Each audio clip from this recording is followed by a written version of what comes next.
the minutes from the last meeting. Thank you. I second it. Thank you. Mr. Limbach, how do you vote? Aye. Mr. Montgomery? Vote aye. Chair votes aye. Mr. Gonzalez? Aye. Ms. Fickett? Aye. Mr. Markski? Aye. And Mr. Saunders? Aye. Thank you.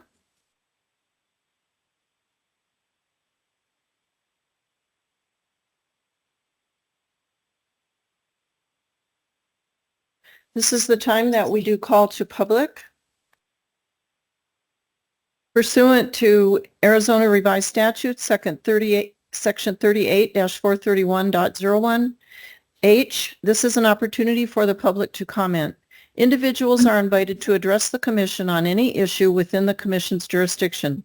Since commissioners may not discuss items that are not specifically identified on the agenda, commission action taken as a result of public comment will be limited to directing staff to study the matter, responding to any criticism, or scheduling the matter for further consideration and decision at a later date. I do have one speaker request form, Mr. Dan Baker. Are you with us online, Mr. Baker?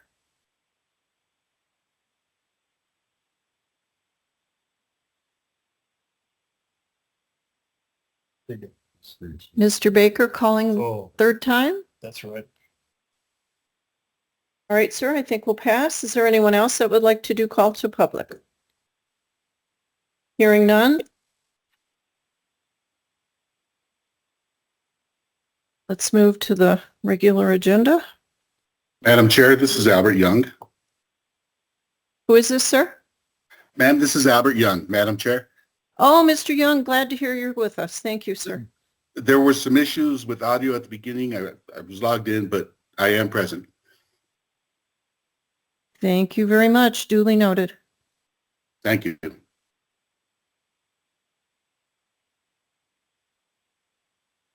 we going to do the action item first, Mr. Taylor? We can save it if you prefer.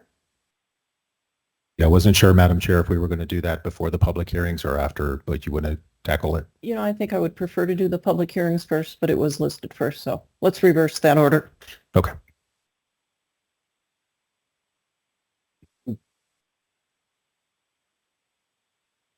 All right, then. So our first docket item is SU 25-06.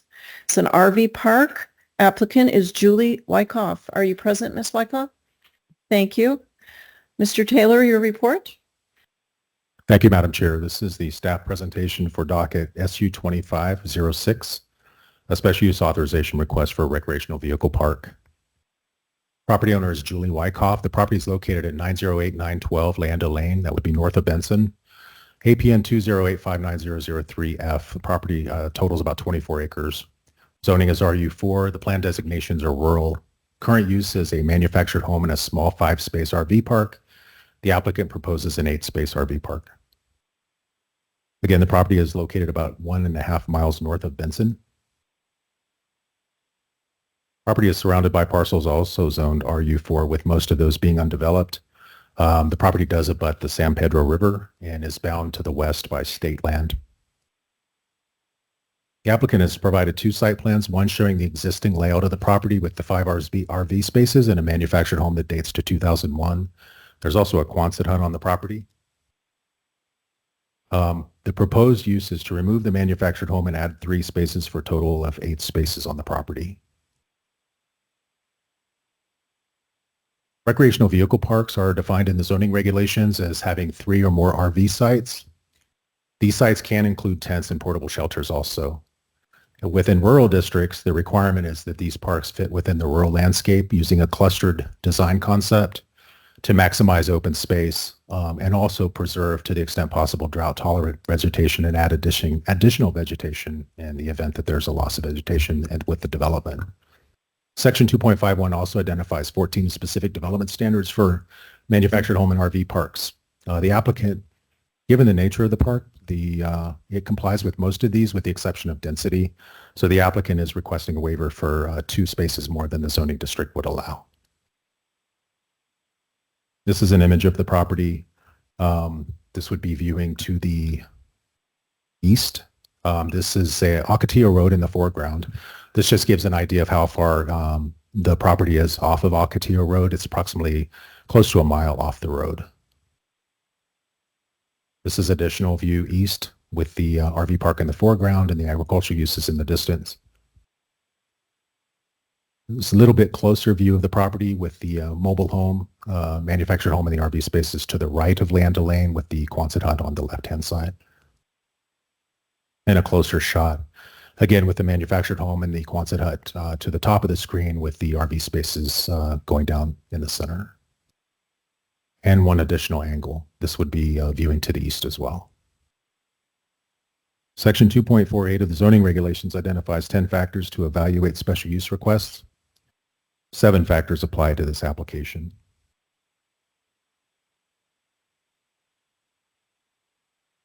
Factors in favor. The application does comply with the applicable factors with conditions.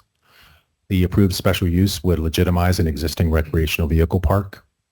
The park is currently a clustered low-impact rural residential use as intended by the zoning regulations, and staff did not receive any opposition from nearby property owners. Staff has not identified any factors not in favor.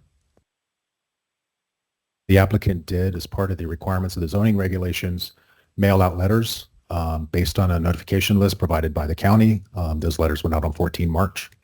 Staff followed that up with publishing legal ad, posting the property, and mailing notices between 11 and 16 April.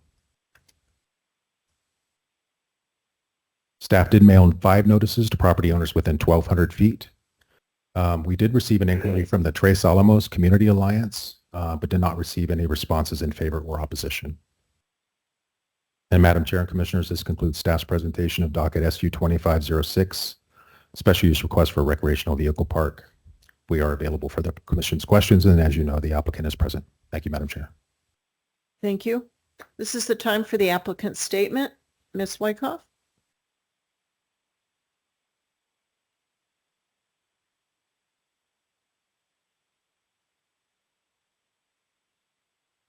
Hi, can you hear me okay? Yes, please say your name and address before you begin. Okay, my name is Julie Wyckoff. My address is 895 West Running Bird Lane, Benson, Arizona, 85602. And so we live right next door to this property. We're immediately north of it, across the Cornfield Canyon Wash. We've lived there about 24 years. And then we were lucky enough to acquire this property when our neighbor moved. I think it was about 2009. Over the years, there were existing RV sites, which we then put to use, as we do, with friends and family. And as time went by, it's harder and harder to get them to leave. So this is where we're at now. So we wanted to address the issue of legitimization of it. Basically, as we've had people there, we do maintain some rules. We don't like to hear them, and we don't want to hear dogs, and we don't want things going on like that. So we do maintain a quiet sites. Basically, if we had to put times on it, it would probably be 8 p.m. to 8 a.m., but all the time. Also, no fires allowed, no campfires, no trash burning, nothing like that. We expect them to keep the sites clean and neat, as well as we do, to maintain safety from all the animals, and we don't want those additional residents moving in, such as rattlesnakes and javelina, of course. Also for fire safety purposes. We like it to be low impact. We maintain only the roads so they do not go off the roads. There's no driving off the roads on the natural desert at all. That to help keep erosion down and dust control. Also, it's pretty, right? Fire safety, we contacted Benson Fire and Pomerene. We do know Pomerene comes out to us, and Benson confirmed that they also do as well. However, in leaning towards safety, we have water spigots at every site with very good pressure, but we thought we could also add larger fire extinguishers present on the property in a few places so they could be, utilized should anything ever occur. As far as the road coming in, we maintain that road. We have equipment to keep it good if the monsoon comes flowing through, and we also keep it trimmed and widened for that purposes. We have the land lease through that. We have the lease for the grazing lease, as well as the the right-of-way permit that goes through there. We did contact Arizona State Land Department, and it was followed up by Matthew, whether or not they had any issue with what we're doing, and they said there was no issue at this time, so that's good. Basically, our goal in removing the manufactured home is insurance. It's harder to get insurance with it on the property as it would be to not have it on the property, unfortunately. So it would be a clean and neat situation. Let's see. I think I've got everything covered, so we really appreciate your guys' consideration and happy to have any questions answered. We did have one more thing. We did have one person come out and take a look at the property by the name of Paul, and he gave us a 2 thumbs up. So that was good. Any questions? We'll call you back if there are. Thank you. Okay, thank you very much. This is the time to hear from the public. I do not have any speaker request forms. Is there anyone online or in the audience that wishes to speak before we move on? Hearing none. This would be the time for the applicant's response. I'm assuming you'll waive that, Ms. Wyckoff. Thank you. The public portion is now closed. This is the time for commission discussion. Do you all have any questions for staff or the applicant? Madam Chair. Mr. Saunders. Yeah, you referred to state land. Is this deeded property or is this state property? So the property that we own, have the RVs on is deeded property. The property, from Ocotillo Road through a state land lease. And we also purchased the right-of-way permit through that state land lease. Thank you. Uh-huh. Sure. Mr. Gonzalez. With the expansion to include additional units on the park, is there any modifications that you have to do on your source of water No, we And- would, oh, go ahead, I'm sorry. and trash disposal? How are you going to handle that? No, the water would be the existing well, and all the existing infrastructure would handle the same, we wouldn't have to add any other electric other than the risers, and we wouldn't have to do anything different with water other than plumb it to the 2 sites. The manufactured home would be removed, and it already has all that as well. And then it would be a shared septic system, which is 1,000 gallons. As far as trash service, we would just continue with the existing trash service that we do, which is us picking it up. That's all I have. Thank you. Anyone else? Madam Chair, Mr. Limbach. what restrictions, if any, will you place on length of stay in the RVs, with the RVs? We would allow them to stay long-term. So what we understand with a lot of places is they only can stay 20 days. Most of these are people who are older and just one single person, and it's hard for them to afford living, in other places. And also they like the privacy and the nature around as opposed to right in Benson. So in our opinion, it would be no limit. However, we would use a 30-day lease in the event we had somebody who was an issue, and that way all we'd have to do is give a 30-day notice for them to vacate. So it's basically month to month. It would be month to month with intentions of long-term only. Thank you. Anyone else? I'm good. I had a question and it went right out of my brain. Mr. Taylor, could we have your summary?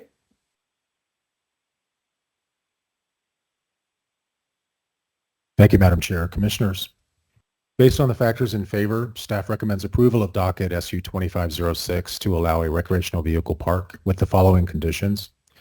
Condition 1, the RV park is limited to 8 spaces. Condition 2, quiet hours shall be observed between 10 p.m. and 6 a.m. 7 days per week.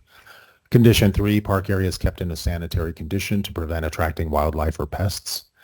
And condition number 4, perimeter open space shall be retained and existing vegetation shall be replaced or supplemented with new drought-tolerant vegetation as needed. The standard conditions relative to permitting timelines and modifications remain unchanged. Thank you, Madam Chair. Thank you. I'd like to call for the motion. Madam Chair, Yeah. Mr. Markski? I move to approve docket issue 2506 with condition of approval recommended by staff. Factors in favor of approval constitute the findings of fact. Thank you. Mr. Limbaugh, you Second, yes. Thank you, Yeah. sir. There you go. Is there any further discussion of this motion? Hearing none. Call for the vote. Mr. Limbaugh, Aye. Mr. Montgomery. Aye, to approve. Thank you. Mr. Young, Aye. Mr. Gonzalez, Aye. Ms. Fickett, Aye. Mr. Martsky, Aye. Mr. Saunders. Aye. The chair also votes aye. Congratulations. An individual disagreeing with this action has the right to appeal to the Board of Supervisors within 15 days. An application for appeal is available from the clerk at the office Monday through Friday, 8 to 5, or online at cochise.az.gov. Thank you, Ms. Wyckoff. Moving on, docket item SU 25-07. This is an outdoor arena. The applicant is Al Armenta. Are you present, sir? Thank you very much. Mr. Taylor, could we hear your report? Thank you, Madam Chair and Commissioners. This is the staff presentation for docket SU 2507, special use authorization modification request of docket SU 2314 to change approval of an indoor arena to an open arena for equine-related events. The applicant is Al Armenta. The property is located at 8191 Barataria Boulevard. That would be tax parcel 107620009A. Property totals approximately 21 acres. The property is zoned RU4. Plan designations are also rural. Current use is a feed store with outdoor arena, and those are the proposed future uses as well. Property is located approximately 3 miles southeast of Sierra Vista. The property is also surrounded by, and it's generally a rural residential area with single-family residences on parcels of 4 acres or more. The applicant provided a concept plan showing the location of the hay barn as well as the arena itself, also showing secondary access along Barataria, which would be strictly for the arena itself. Just a little bit of background on the previous special use authorization. The commission approved the authorization. It was a 2-phase project. The first phase would be the hay barn with some additional storage buildings as well as parking and a driveway off of Barataria.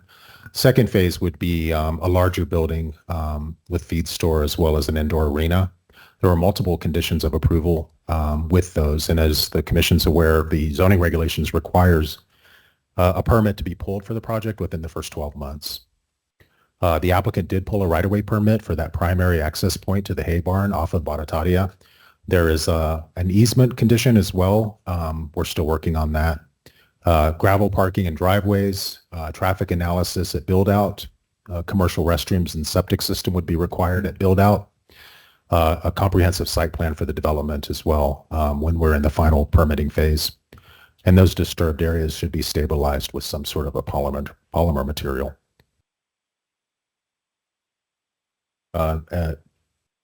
So these are some drone images. This would be viewing east with Barataria to the right.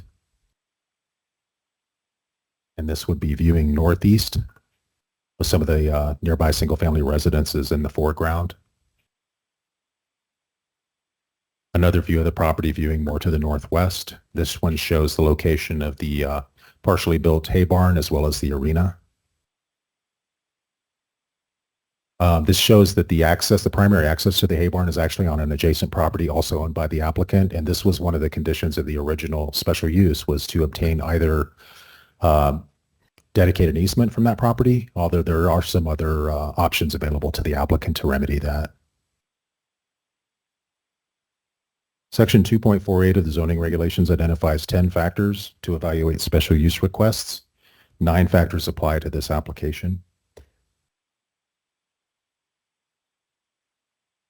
Factors in favor of approval, the request complies with applicable factors with conditions, and there is already an approved special use authorization for the parcel. Staff did receive one response in opposition from a nearby property owner.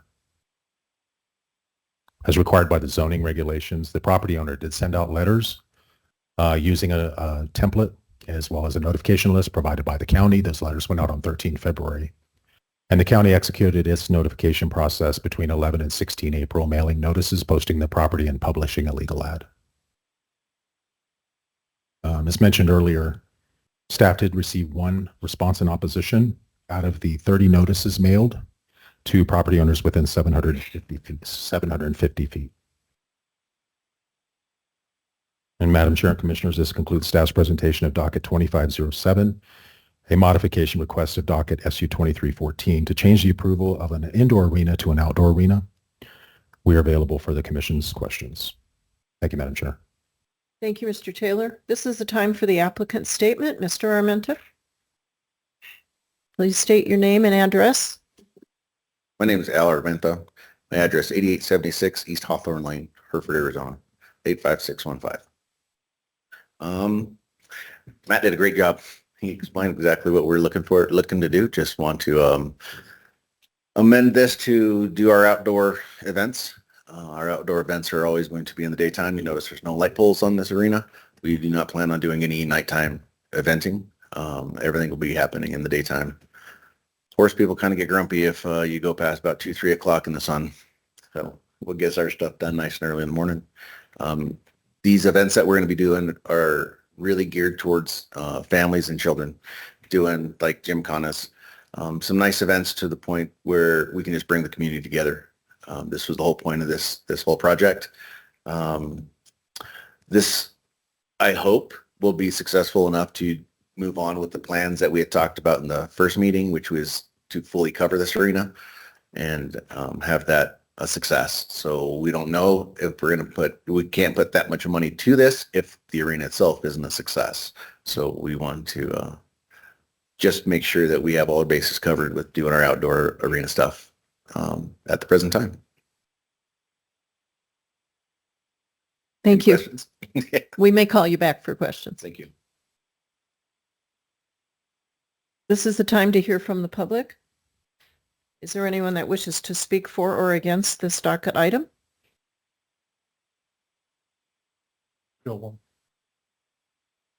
Did you fill out a speaker request form? Yes.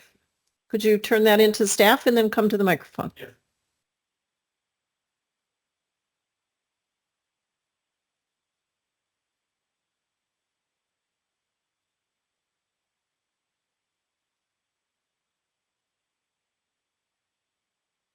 Please say your name and address, sir, before you give your comments. Sure. My name is Graham Yost, and I'm at 8804 East Bloomfield in Hereford. And to open my comments on, I think the second drone shot, actually my wife and I own one of those homes. You can see our driveway in it.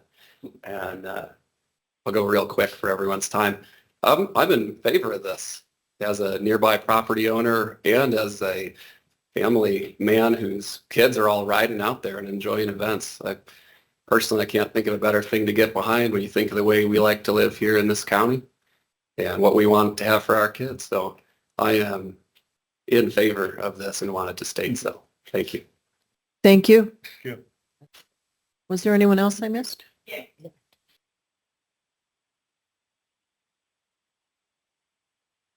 Same routine, please.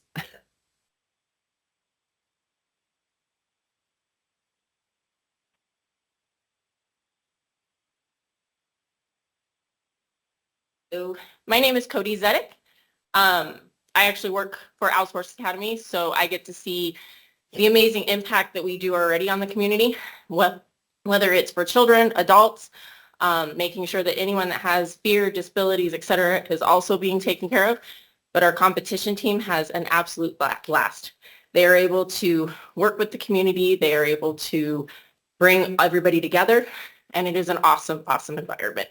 It is one of the few places that you can go and everyone gets along. So having these events that we've been having, yes, it's going to be awesome when we have the cover. But just to get through what we're doing now, it's awesome to see how many people are together, getting together, coming from different areas. We've got people coming from Douglas, got people coming from Benson. So it's awesome to see what they're able to do. So I'm absolutely in favor for this. Thank you so much. Anyone else? Hearing none? This is the time for the applicant to respond. Do you have anything to say to that, or shall we move forward? Public hearing is now closed. This is the time for commission discussion. Do we have any questions of the applicant or staff? I may have one. Mr. Montgomery? I noticed there is only one letter of opposition, but no reason was included with it. So I don't know what to think about that. The project to me seems like a perfect fit for the area, having lived there for 40 years nearby myself. That is the culture and the character of that area. And I think it's a good fit. I have no questions. Thank you. Anyone else? I do have a couple questions just for clarity, if you don't mind. You're not doing ropings. You said gymkhana, but no ropings. I don't see any No, there's no gates. cattle systems out there right now. And Okay. again, it's going to be a matter of the success of just the arena itself that'll depend on how we grow.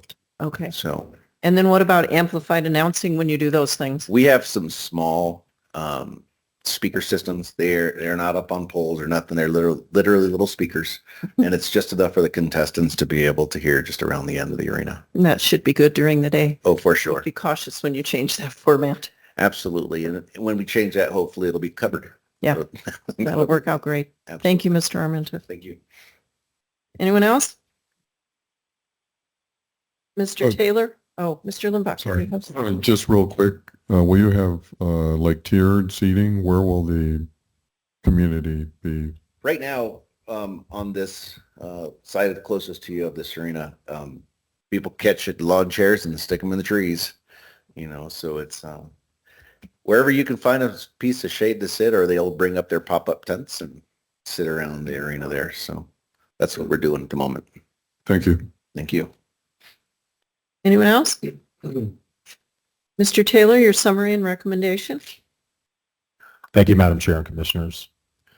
Based on the factors in favor, staff recommends approval of docket SU 2507, modifying docket SU 2314 to allow an outdoor arena with the following conditions. Number 1, the outdoor arena events are limited to daylight hours. Condition 2, obtain a right-of-way permit for the secondary arena access along Barataria Boulevard. Condition 3, if primary access to tax parcel 009A is through tax parcel 009E, the applicant shall record an ingress-egress easement. The applicant may also consider combining the tax parcels or adjusting the property boundary in lieu of an easement. Condition number 4, provide a traffic analysis to the county, and this would be at built out. Thank you, Madam Chair. Thank you. I now would like to call for this motion, please. Madam Chair, Mr. Limbach? I move to approve docket SU 25-07 with conditions of approval recommended by staff. The factors in favor of approval constituting the findings of fact. And a second? Thank you, Mr. Marevsky. Is there any further discussion? Then it is time to vote. Start with Mr. Saunders. Aye. Mr. Marevsky? Aye. Ms. Pickett? Aye. Mr. Gonzalez? Aye. Mr. Young? Aye. Mr. Montgomery? Aye. To approve. Mr. Limbach? Aye. And Chair also approves. It is unanimous. This docket does pass. Congratulations, Mr. Armenta. An individual disagreeing with this action has the right to appeal to the Board of Supervisors within 15 days. An application for appeal is available from the clerk at the office Monday through Friday, 8 to 5, or online at cochise.az.gov. Thank you. The next item is SU 25-08. This is truck parking. The applicant is Jenny Henriquez. Are you present? Okay. And is Henriquez the proper way to pronounce your last name? Okay. We'll call you in just a second. Mr. Taylor, your report, please. Thank you, Madam Chair and Commissioners. This is the staff presentation for docket SU 2508, a special use authorization request to allow semi-truck parking. The applicant is Jenny Henriquez. The property is located at 3281 Monte Vista Trail. This would be off of Mescal Road. Parcel number is 1240410V. Property totals approximately 18 acres. Again, the zoning is RU4. The comprehensive plan designations are also rural. Current use of the property is residential. The proposed use is residential with semi-truck parking. Again, the property is located approximately 1/4 mile west of Mescal Road. It is located within a rural residential area with parcels averaging 4 to 5 acres. The applicant provided a concept plan showing the location of the residence in the approximate center of the property with the proposed parking area at the northeast corner of the property. Some images of the surrounding area. This would be Monte Vista Trail viewing to the north. This would be on the applicant's property. Monte Vista Trail is a public easement that traverses the property. The other parcel is, the other photo is of Acorn Lane, and that would be viewing to the east. These are some images of the site with the existing parking area, with additional gravel there that the applicant would intend to place in the parking area to limit dust. So drone imaging, this is viewing to the north. This would be an image viewing to the northwest, and you can see the red hashed line outlining the area that's been cleared for the truck parking. Another image viewing to the west, again with the red hatched line, showing the closest residence to the right of that area as well as in the foreground. This would be viewing to the east, a portion of the property, as well as Monte Vista Trail, which links to Acorn Lane, and then Acorn Lane goes eastbound approximately 1/4 mile to Mescal Road. And a bit of a close-up of Acorn Lane.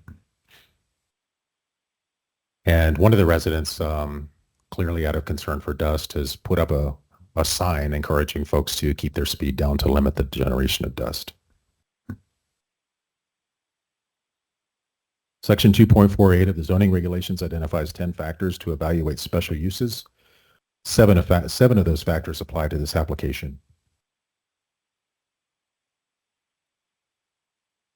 Factors in favor of approval include does comply with applicable factors with conditions. Factors not in favor. The truck parking did result in a neighbor complaint and subsequent code action, so there is an active action involving the parking of those vehicles on the property. Additionally, staff has received opposition from nearby property owners to this special use. Per the zoning regulations, the applicant mailed letters to nearby property owners, the notification list being provided by the county. Those letters went out on 10 March. And staff followed up between 11 and 16 April, mailing notices, posting the property, and publishing a legal ad. Staff mailed 29 notices to property owners within 750 feet, receiving 11 responses in opposition. 2 of those property owners that responded have 2 parcels, which accounts for the additional X's on the map. And Madam Chair and Commissioners, this concludes staff's presentation of docket SU 2508, a special use authorization request to allow semi-truck parking. We are available for the Commission's question. As you are aware, Madam Chair, the applicant is present.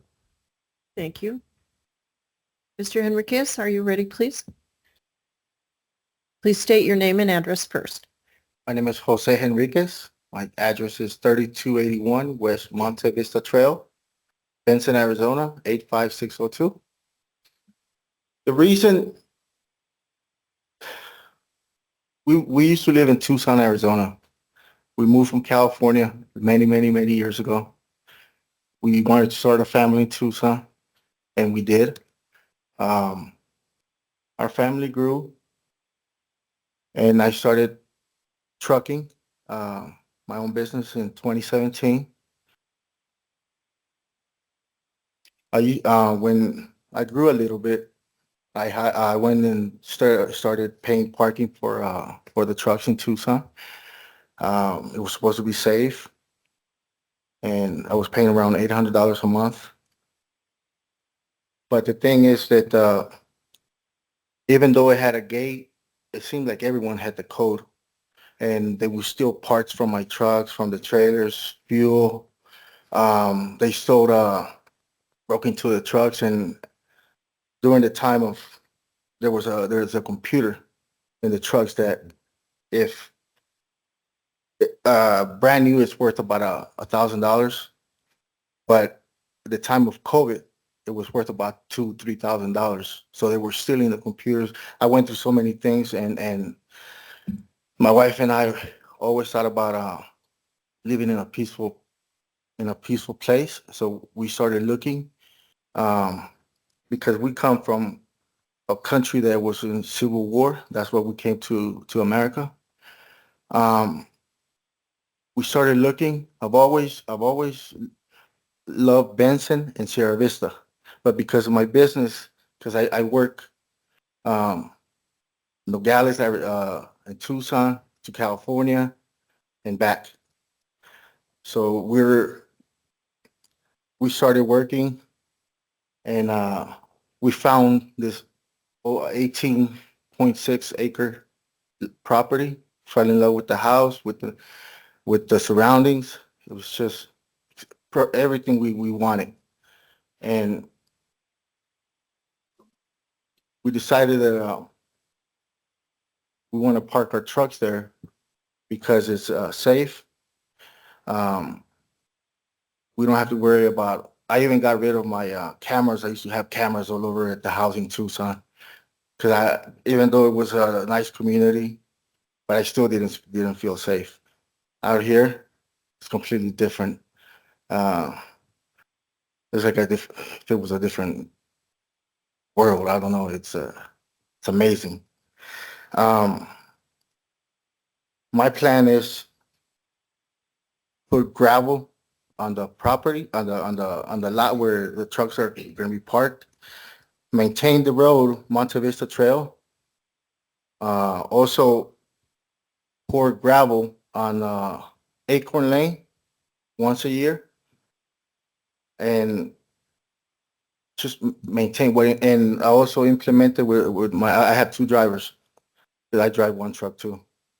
Also, we implemented where we will not drive more than 5 miles an hour, and we will not idle the truck only about 10 minutes, because it's the law. We have to do a pre-trip inspection and a post-trip inspection. Those are the only times that we idle the trucks. So once we start, 5 miles all the way to Mezcal.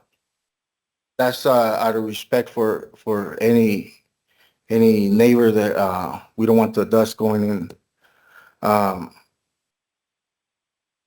We're willing to do whatever we have to accommodate. There's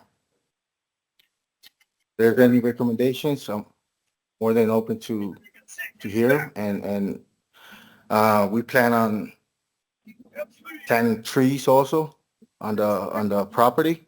So like I said, whatever any recommendations, we're open. We're not closed-minded on anything. So my drivers also, when they come in to pick up the trucks, they're instructed to go, because it's their personal vehicle, it's 15 miles an hour. But when it comes to my equipment, it's only 5 miles an hour. And if someone gets behind us, we put the four ways to let them pass by, so we don't slow them down. But if they make a recommendation for us to go a little faster or slower, we'll do whatever they recommend. I'm not planning on putting a shop or anything like that in there. It's just the trucks. And we come in, we leave either Sunday or Monday morning, and we don't come back until either Friday night or Saturday morning. The weekend, the trucks are off. And like I said, we spend the whole week on the road. So the only times you see the trucks is on the weekend, but there's special times like when there's no freight, the trucks probably sit for a day or two. When the truck breaks down, then the truck or the trailer is going to sit until I can get it to the shop. Or if a driver gets sick, the truck is going to be parked on the yard. But those will be the exceptions, or holidays. The trucks, we're not, like I said, we leave Sundays or Mondays, and then we come back finish the week by either Friday night or Saturday morning. That's all I have to say. Thank you. Thank you. This is the time for public input. I have several forms. Public comment is limited to 3 minutes. Mr. David Valencia. Name and address, sir, and then you speak. My name's David Valencia. I live at 3250 West Acorn Lane. That house directly right there on the left side. First of all, I feel the plight. I drove a truck over the road for 6 years, so I know what it's like to be on the road and want to come home and park my truck close. But we're not talking about a single truck. When I look out my back door every weekend, and we're talking up to 5 trucks. Right now, it's 3 trucks. We just moved there too, right just before them, and we bought the place because we want to be rural and we wanted the view of the mountains. Now I'm looking on every weekend when I'm home, I'm looking at trucks. It's not what I want, what I came out there for. The other thing, that Acorn Lane, it has a dip in it. During the monsoon, it's not built for 18-wheelers. During the monsoons, when it rains, it gets flooded. Those trucks are gonna sink it. It's gonna tear the road up, not built for 18-wheelers. It's just not. They stir up dust. I know he's talking about laying gravel. But it's a high wind area. It all blows into our property. We're in the wind, downwind from everything. We have goats in that building right closest to that, by those cars there, where you got goats, livestock. That interrupts with our livestock now.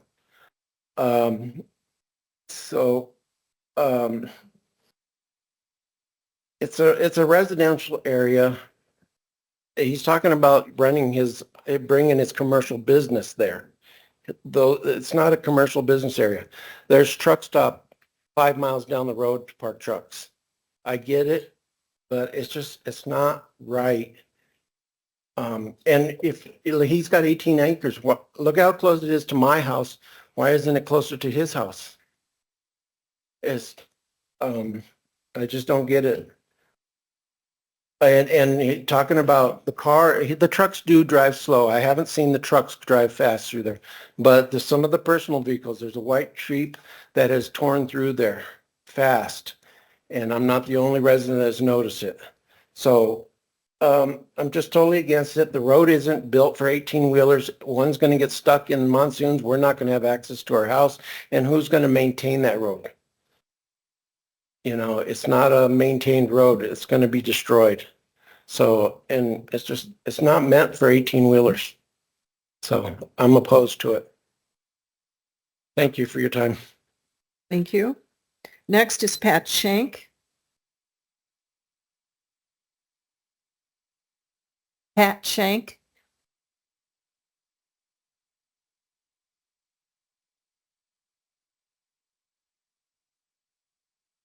So which one are you here for? What's the name of it?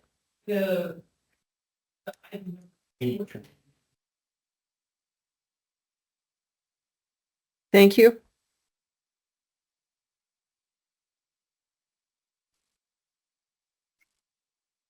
Oh, I may have these. Is Lori Odell? Is that also for number 4? Rafael Gonzalez.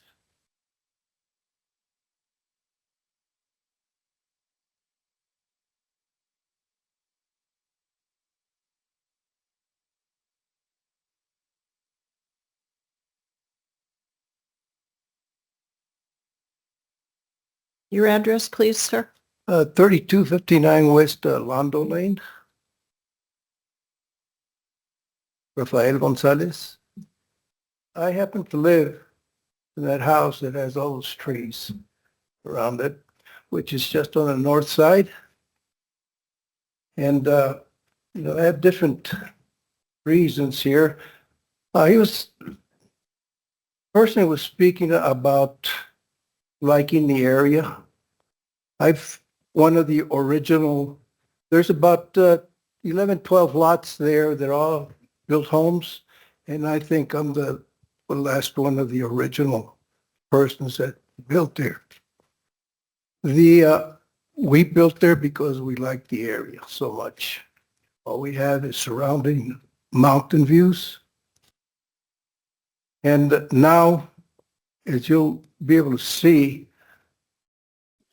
all we have in the front of the house as we open our windows is 3 huge semi-trucks. That's not the reason we actually came to the area.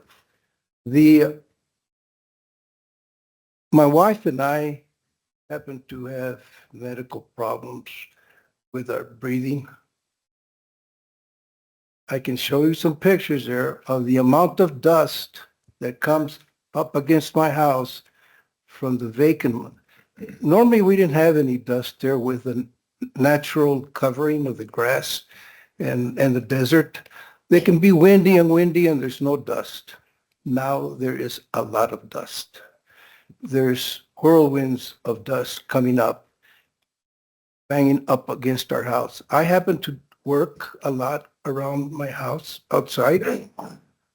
I have to watch out now because I have to go inside because of the dust that we get there.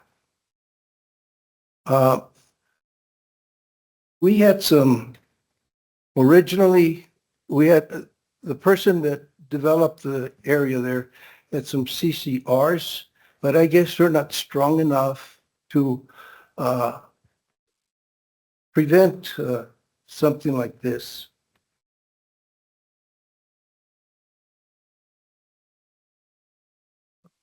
All of these, the CCRs, I noticed that there is a common thing about the preamble or the start of the description, and it seems to be is the same thing as the descriptions done by the Cochise County for Mr. Gonzalez, can you wrap up quickly? yes. Okay. Some of these CCRs are all basically the same as what your descriptions are, and that is to keep the value of the homes, the value of the properties without damaging because of something else coming in. And that's what I feel is happening here. I am looking forward to the value of my house being just destroyed right now by what is happening here. All right, Mr. Gonzalez, we take your point. Thank you very much. Thank you, sir. Is there anyone else that wishes to speak to this item?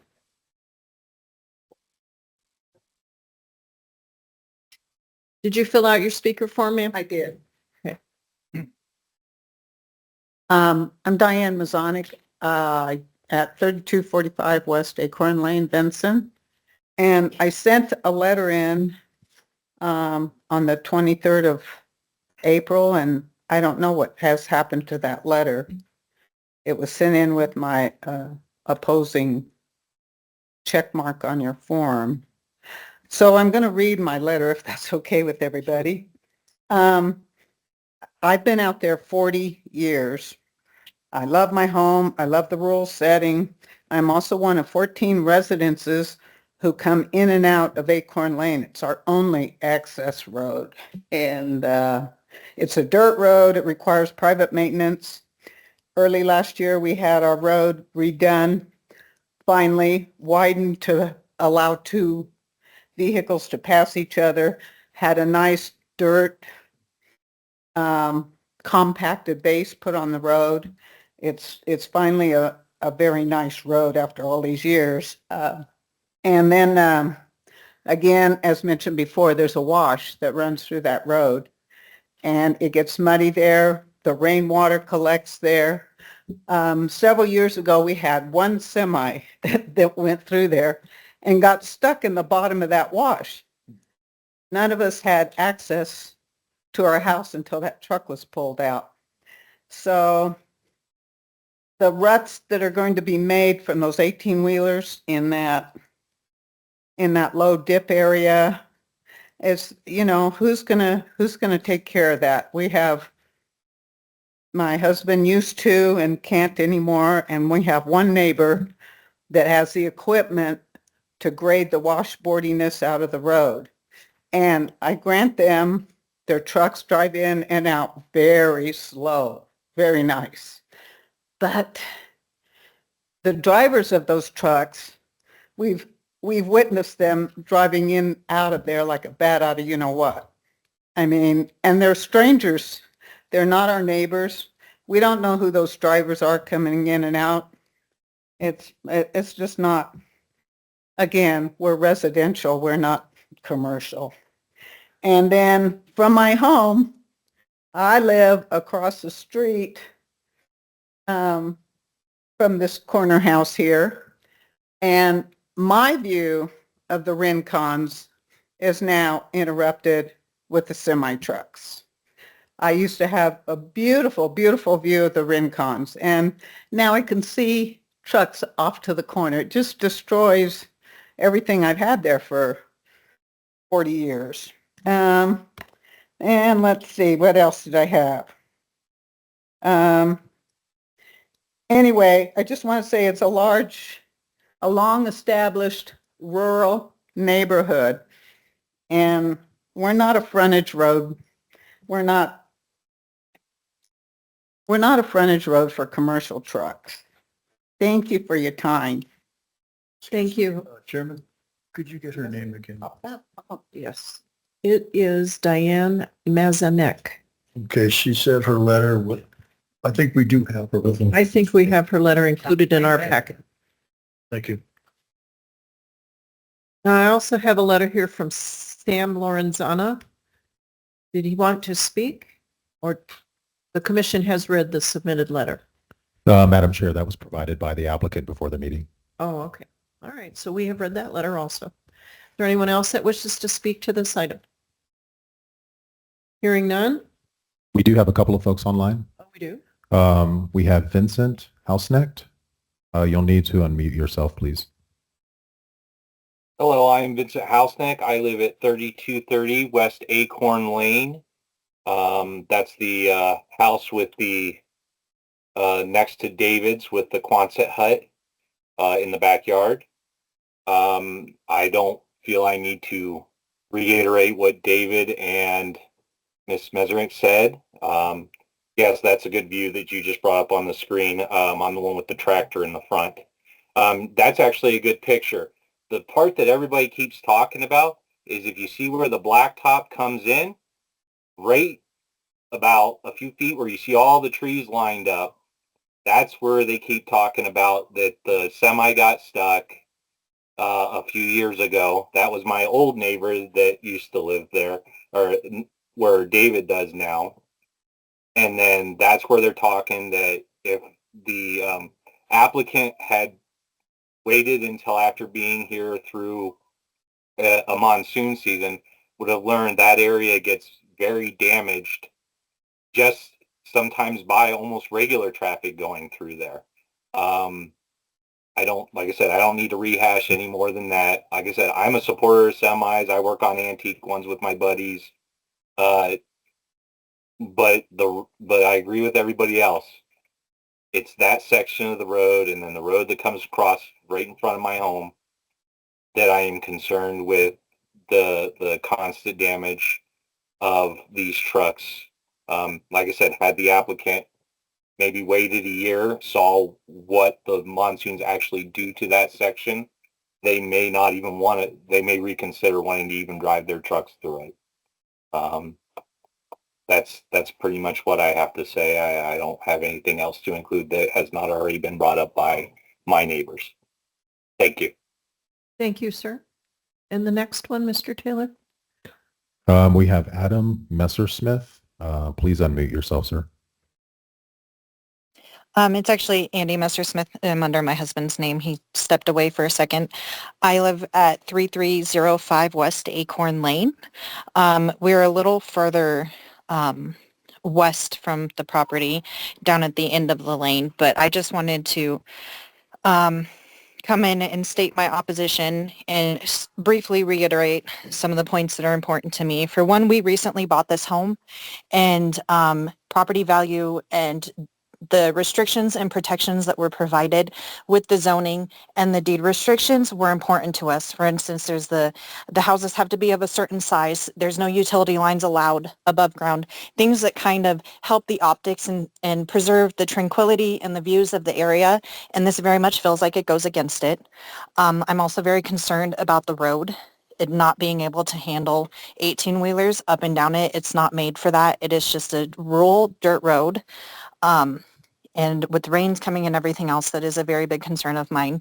And I just wanted to make the point that the applicant mentioned that the trucks are gone throughout the week, but I haven't really found that to be the case. For instance, today when I drove home about 30 minutes ago, there was a semi-truck parked out there, and I believe it was there this morning as well. And it was also, there was one that left Tuesday morning. So while he's saying they're not there most of the week, I haven't necessarily found that to be true in the experience since they've started parking them there. And those are basically my comments, and I agree with everything else that's been said by my neighbors. Thank you. Anyone else online? Is there anyone else online that would like to speak on this docket?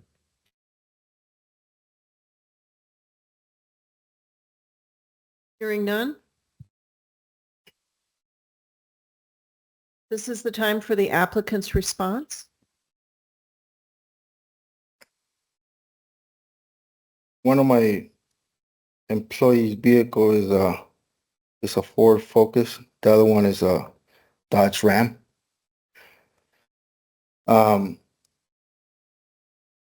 it comes to dust, the plan is to just on the lot. I had scheduled with a local company in Benson.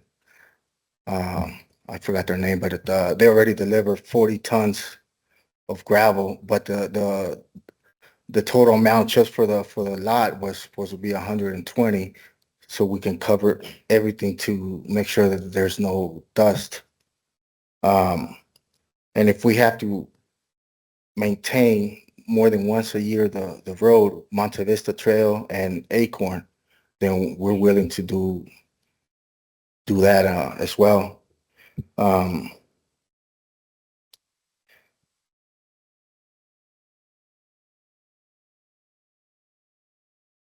There was something. I'm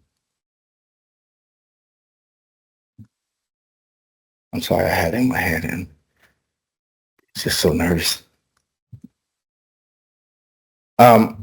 When it comes to my truck has been there this whole week because I was sick Monday and Tuesday, and then I didn't want to take a chance not being able to make it back from California. So my truck has been there the whole day, and she's right. My truck is parked at my location.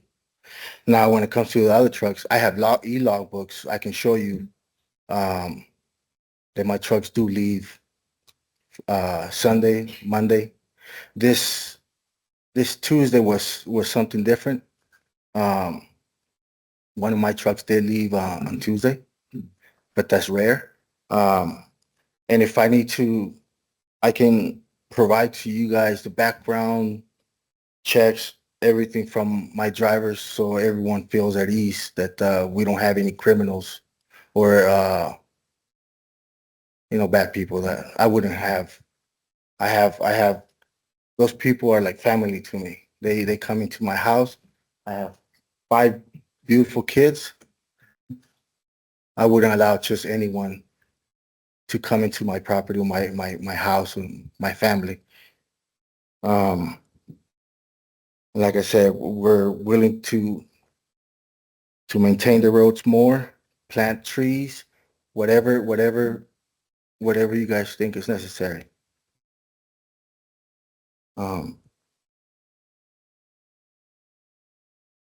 And if anyone ever catches a driver of mine going over 5 miles an hour, please, you can call me. I can give you my cell phone number, and I will take care of it right away. I am very respectful towards my neighbors. And I'm hoping that they can see my side of why I'm doing this. This is for my family. This is not something this is how I provide for my family. So thank you very much. Thank you. The public hearing is now closed. This is the time for commission discussion. Who would like to ask a question? Madam Chair, Mr. Saunders? you said you have 5 trucks and you have 3 drivers. So does that mean there's 2 there all the time? No, sir. We only had 3 trucks total. There's only 2 drivers. We said 5 trucks, maybe in the future, maybe, but it's not any. We're not thinking about that anytime soon. So it's 23. And you leave on probably Mondays and you come back on Fridays. So there's no trucks there through the week. No, sir. But there's special occasions where if someone's sick, holidays, truck broke down, just stuff like that. Understand. But in general, In general, Monday through Friday, the trucks are not home. yeah, that's all I have. Thank you. Okay. Anyone else? I have Mr. a thing or Montgomery? two. Hmm? And quite a lot of thoughts on the matter, actually, but I want to start by saying that nobody here is ever questioning your character or any of the people you would have at your property, employees and such. We know they are not.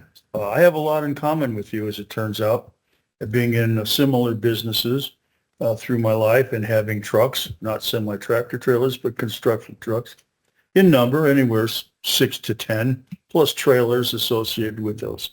And I couldn't always park them where I wanted to, but I wanted to keep an eye on them all the time.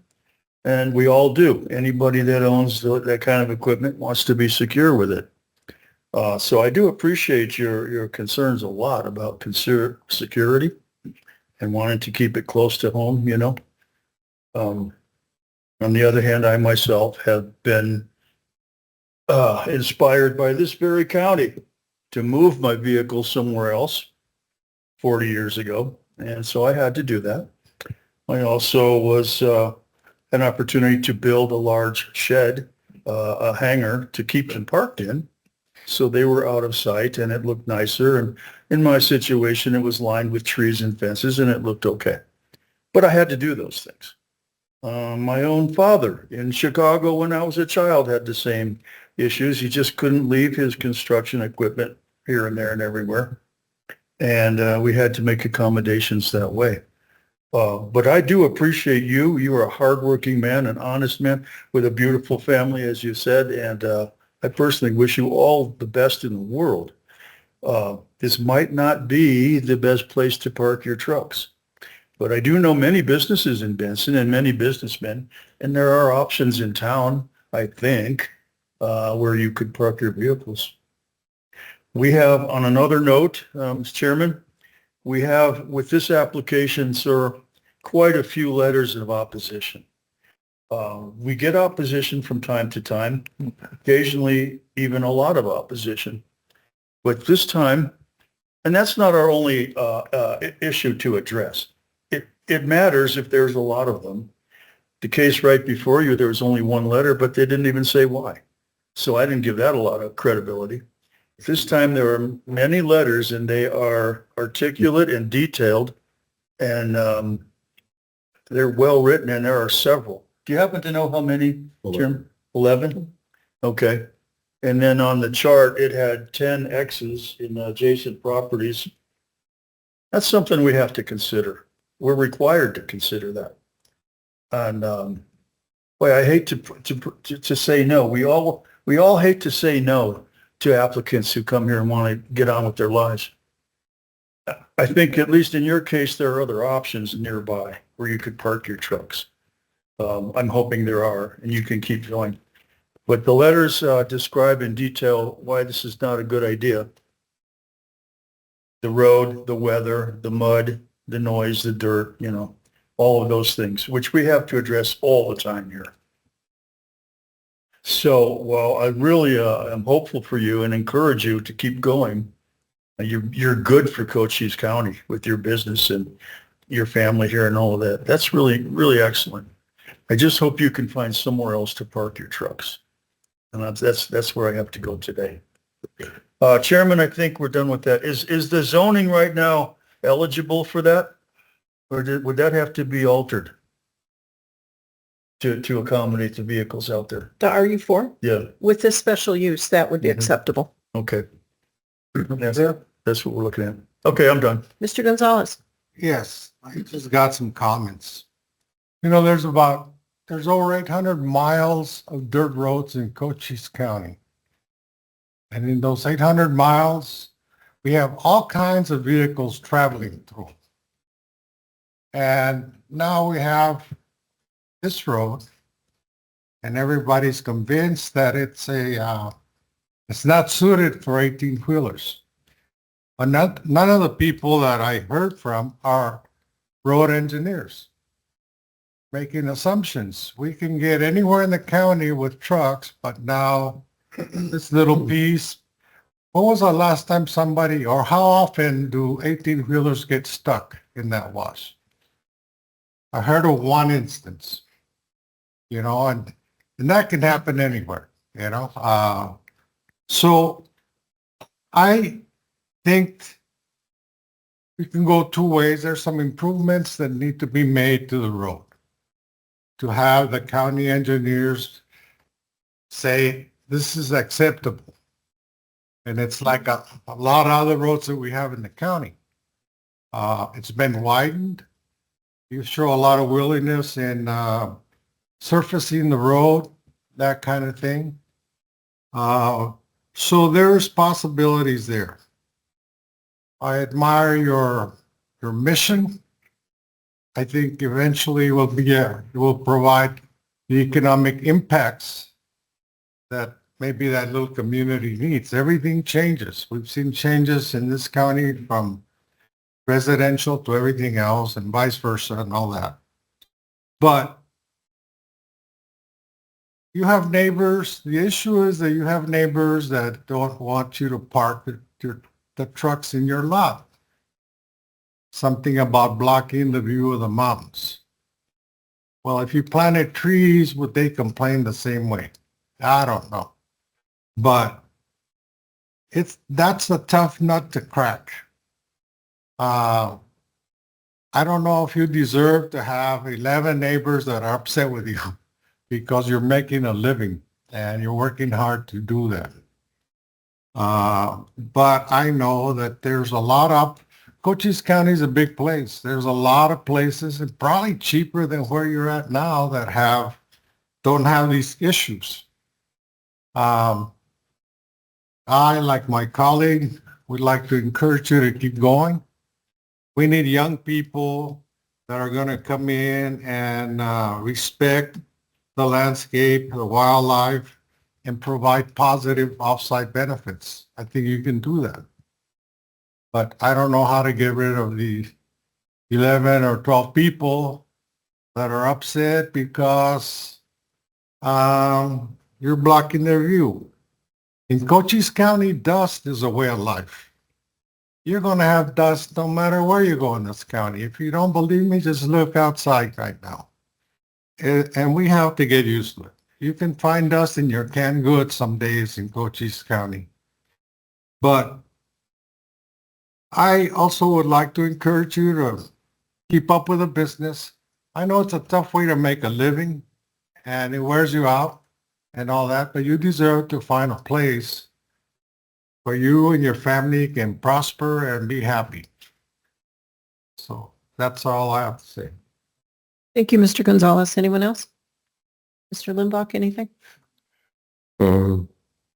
No, pretty much everyone has expressed I'm concerned with I don't think the infrastructure of the road is adequate. And I do take very seriously objections of the people that have lived there for years and decades. I don't dismiss it as, they don't know the structure of a road. And I don't personally believe that having those trucks in that established neighborhood is the right place. That's my thought. On that note, Mr. Taylor, was there a discussion of a road maintenance agreement? Is there one existing? Could it be augmented? Madam Chair, thank you for that question. I believe there is some sort of a maintenance agreement. The road is maintained by someone. We had included a condition which would require the applicant to take additional measures based on the impacts to the road, which would include up to grading the road. The term as needed is very nebulous and can mean a lot of different things to different people, but we at a minimum would ask that the road would be maintained and graded at least once per year. And that would be made a condition of this? Yes, Madam Chair. What about adding a culvert? Has anyone talked about adding a culvert to the problem area? I don't know if that would make any difference. I haven't driven over that area in a long time. Looks like a pretty wide wash to me. Yeah. Yeah, So I just wanted to throw that idea out there. it could be done. Okay. Are there any other thoughts? I'll offer one more thought then. As they say, I myself was inspired by Cochise County 40 years ago to hide my trucks, okay? I had 6 or 8 or 10 of them in the trailers and everything. And it looked like a parking lot. It wasn't supposed to be there. But what I was able to do was build a large building, a shop, and put them in there, and everybody was happy. You could build any kind of structure on your property bigger than 3 semi-tractor trailers if you wanted to, with appropriate permits, you know. And if that were the issue, the building would block the view as much as a truck would, or trees or fence or anything else. It may be an option for you though. And as far as maintenance of the road, that's very important, getting in and out of there, as we can see. And the neighbors are concerned. Again, I mean to harp on it. You do have 10 or 11 neighbors surrounding the property. We have to consider their input on this, you know. Thank you. Ms. Mazinek, I saw you, but I'm sorry, the public portion is closed. So, thank you anyway. This is the end of commission discussion. Mr. Taylor, your summary and recommendation, please. Thank you, Madam Chair and Commissioners. Based on the factors in favor, staff recommends approval of docket SU 2508 to allow tractor trailer parking with the following conditions. Condition 1, no more than 5 tractor trailers on site at a time. Condition number 2, idling is limited to startup only for a maximum of 10 minutes. Condition 3, trailers must be empty and truck trailer washing is prohibited. Condition 4, truck parking areas shall be covered with 2-inch gravel to reduce dust. A special use modification is required for any new structures. This condition is in reference to Commissioner Montgomery's comments about if in the future there were additional structures to support the parking use, that would require modification. Condition number 5, native drought-tolerant trees shall be planted along the east and north property lines to reduce impacts on adjacent properties. Condition number 6, the applicant shall grade Monte Vista Trail and Acorn Lane at least once per year. The standard conditions relative to permitting and modifications have not been altered. Thank you, Madam Chair. Thank you. I would now like to call for this motion. Madam Chair, Mr. Limbach. I move to approve docket SU 25-08 with conditions of approval recommended by staff. The factors in favor of approval constituting the findings of fact. And a second. Mr. Martzke. Thank you, sir. Is there any further commission discussion, Mr. Martzke? Mr. Young? No. Or Ms. Pickett? Nothing? Considering the residents of the area, I am much like these two men. I can, commend you for what you're doing, but maybe this isn't the best place to park your trucks.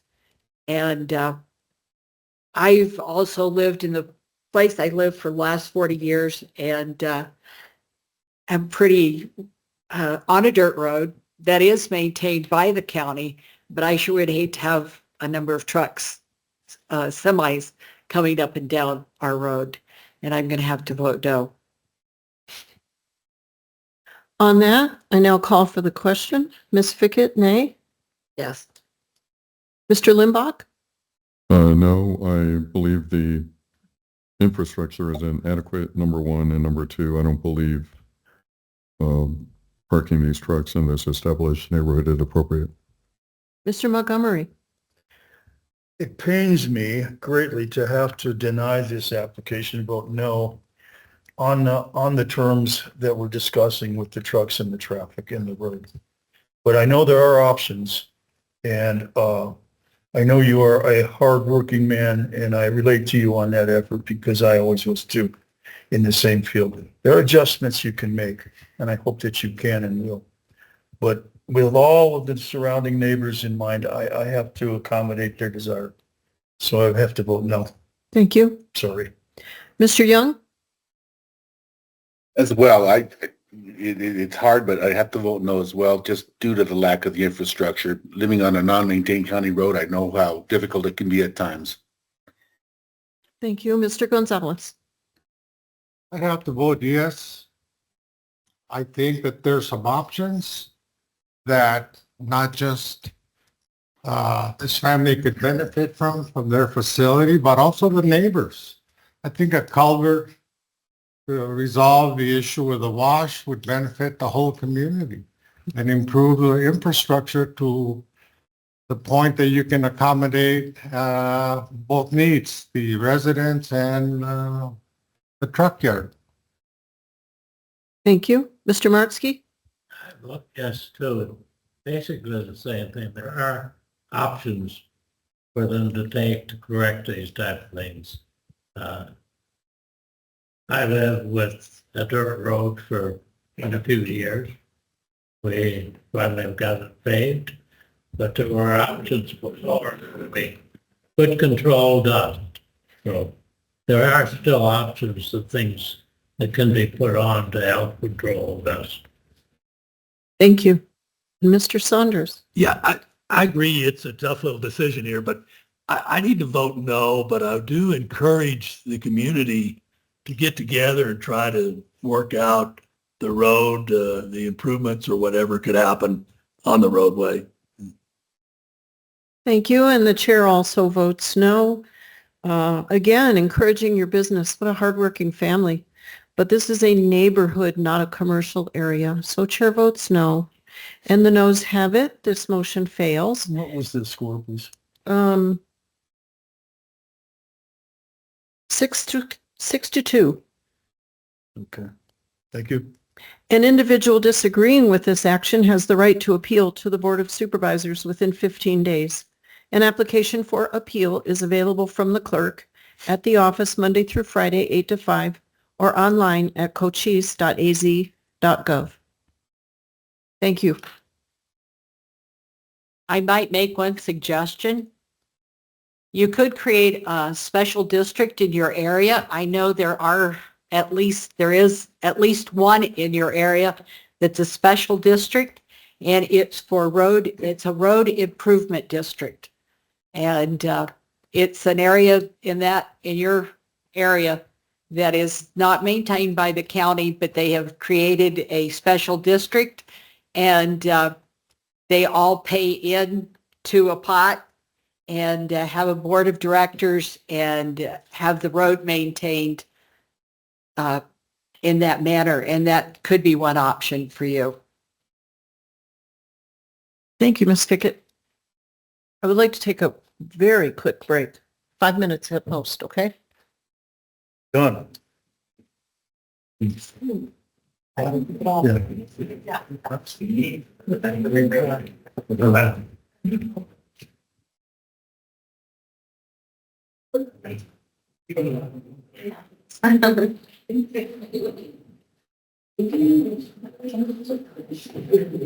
Yeah.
Yes.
It's your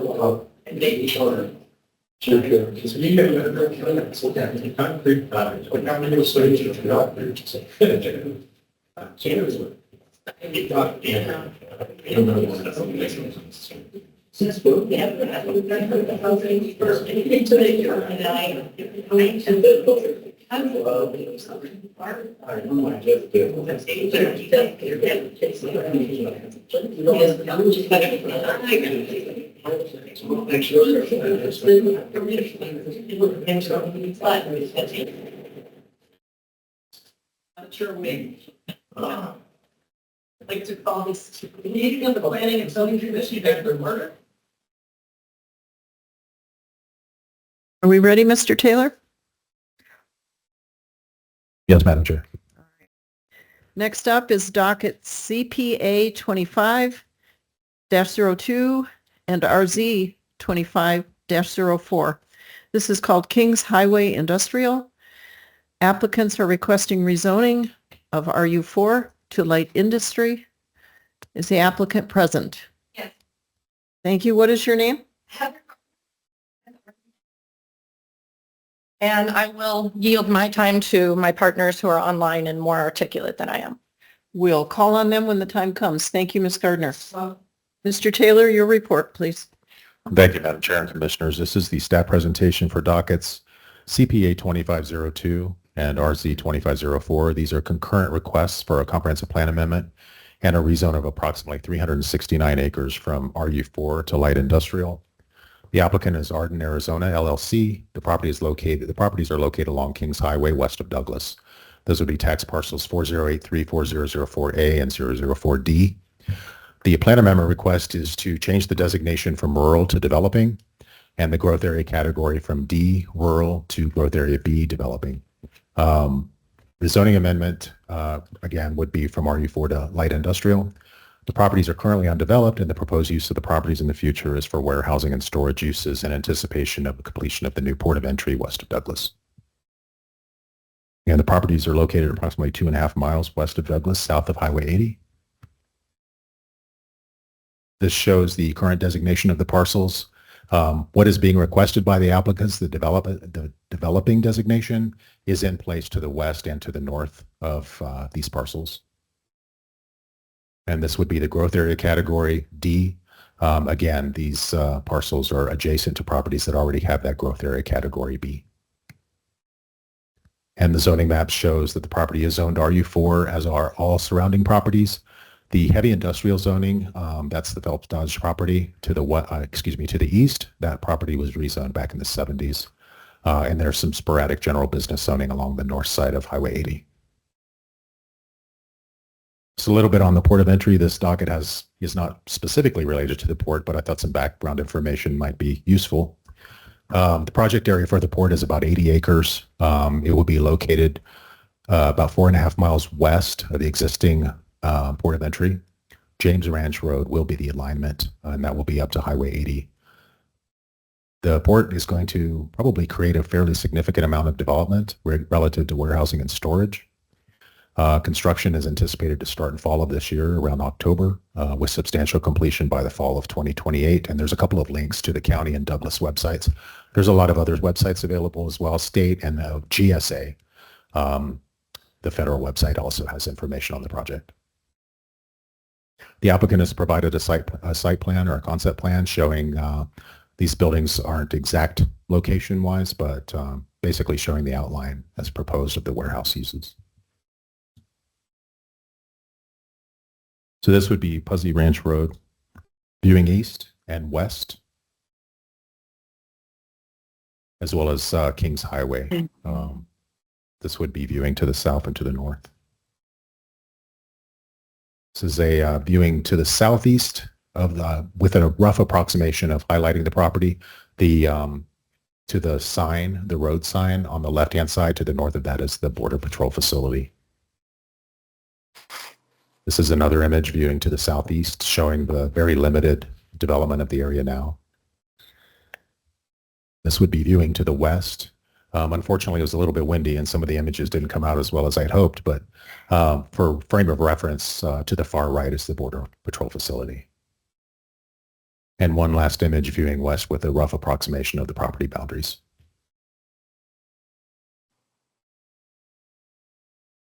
Some very brief descriptions. The rural land use designation, as the commission is aware, it's basically sparsely populated areas with large lot sizes and large expanses of private and public land.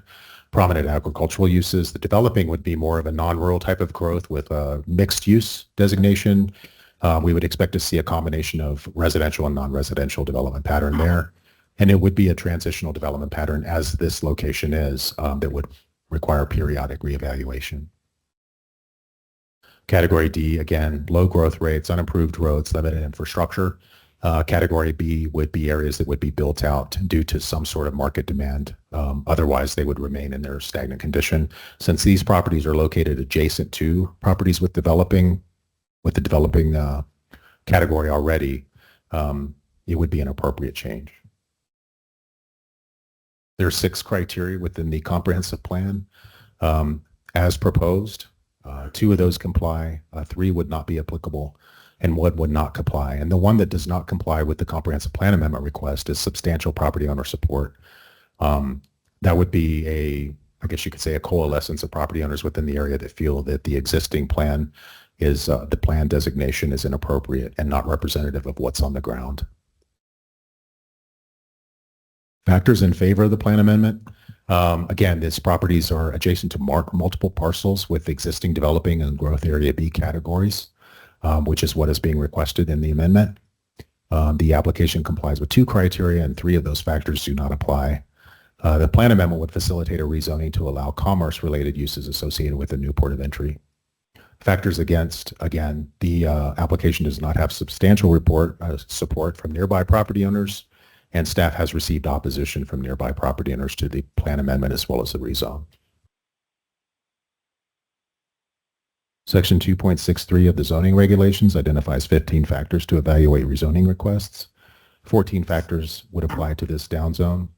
And obviously for the complies part, the regulations are in place. The development would have to comply with applicable zoning regulation requirements, subdivision requirements if the properties were to be subdivided into a proper industrial park, as well as the miscellaneous floodplain regulations and all the other development standard requirements with the county. For the rezoning, all the applicable factors would comply or partially comply with conditions. There would be limited offsite impacts due to little residential development. The concentration of residential development would be along Posey Ranch Road. There are 6 parcels there. I believe 5 have been developed with single-family residences. The rezoning would allow land uses that support the new port of entry. And the rezoning would also create a potential development pattern that could lead to a new employment center within Cochise County. Factors not in favor, again, opposition from nearby property owners, particularly those on residentially developed properties. This is an exhibit demonstrating one of the conditions that we're asking for is for right-of-way dedications along Kings Ranch Road, south of Posey Ranch Road, for a portion of the property, and then an intermediate area just south of Posey Ranch Road that would lead over to James Ranch. That larger section that travels east to west would be to allow an intermediate industrial road that otherwise would not be, it wouldn't be practical to the south as you get closer to the port because James Ranch Road will be very limited access. And anything further north is kind of pointless because Highway 80 is there. So this would be the better option as opposed to having any truck traffic that needed to go from Kings Highway to James Ranch or vice versa for whatever reason. Instead of routing those vehicles up to Highway 80, this intermediate road would be in place. The applicant met the citizen review requirements of the zoning regulations, mailing letters out on 21 March. And staff published a legal ad, mailed notices, and posted the property between 11 and 16 April. Staff mailed 30 notices to property owners within 1,500 feet. Again, that 1,500 feet is required because of the plan amendment. 12 of the property owners are public agencies, either county, city, state, or federal. We did receive 2 responses in favor and 3 in opposition. And one of the opposed comments, that property owner has 2 properties along Posey Ranch Road. And Madam Chair and Commissioners, this concludes staff's presentation of dockets CPA 2502 and RZ 2504. We are available for your questions. Thank you, Madam Chair. Thank you, Mr. Taylor. This is the time for the applicant's statement. Madam Chair, thank you. My name is Michael Marks. I live at 561 Gimlet Ridge Road in Bentonville, Virginia. And in the interest of time, I'll keep my comments very concise. The request that is presented before, that is on the floor today has been developed very closely in concert with the Cochise County Master Plan. We are all aware that the port project is a collaboration of federal, state, county, and city authorities and represents a tremendous influx of resources already just in the construction level, but does pretend, I believe as was mentioned earlier, to become an employment center and does dovetail in with the ongoing plans that already exist for the area. Simply put, we are not an agent for change, trying to push a change. We are responding to changes that have already happened, and that the port is coming in. The demand already exists on paper, and we are working to meet that to what we believe will be the greater betterment of the entire county. We've done everything possible through this process to coordinate with the county, with the city, out with the Border Patrol authorities, and have received very gracious concurrence and support of these efforts throughout. We recognize it does have an impact, to a handful of people, and we regret that, but I'm not sure that as the gentleman said earlier, change does happen. And I think with nearly $1 billion of investment coming in between the port and a lot of the collaboration efforts, that change is inevitable and that the good coming from that change will likely be a prevailing consideration. Thank you for your time. Mr. Marks, what is your title with the company? I'm sorry I missed it. Oh, what was that? Your job title? Just a co-owner, ma'am. Co-owner of Ardent, Arizona. Yes, ma'am. Thank you so much. You're welcome. This is the time for the public hearing. I do have requests to speak. Lori Odell.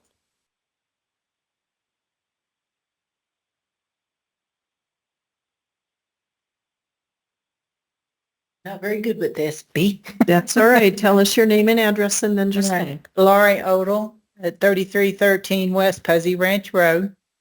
And I am the newest homeowner on Puzzy Ranch Road. I moved down here from Missouri less than a year ago. I love my piece of property. It is quiet. I've never lived in the city. I've always lived in a rural atmosphere. And I really do like it. I open my front door and I've got mountains on 3 sides. It's quiet and I just have more questions than I do about anything else. My south property is going to be against the proposed project. And I am all for progression for the port of entry to come in. But my question is our safety. When warehouses and stuff comes in, there's a chance of, is this going to be a 24/7 operation? Are we going to be having truck traffic, the noise all day and all night? How close are them buildings going to be to our back fences? Because I live farther back on my property than anybody else does on Puzzy Ranch Road. And, that's a concern of mine. Along with warehouse and storage, there can be prospects of crime. Our security, is Border Patrol still going to be looking out for us? Because I can go a mile in any direction of my property and I can see a Border Patrol truck. I walk down the road every morning to take a walk over to 80 Highway. There's usually a Border Patrol truck there every day. What kind of security are we going to have to keep, crime, whatever that might be, might be associated with all this coming in? The lighting, I'm sure there's going to have some type of warehouse lighting. Is that going to keep us up all night long with all the bright lights? I'm all for the border coming in, but I would rather have it over on the other side behind the Border Patrol facility where there's no residential there. And guess my time's up. Thank you. Thank you. Pat Shank, please.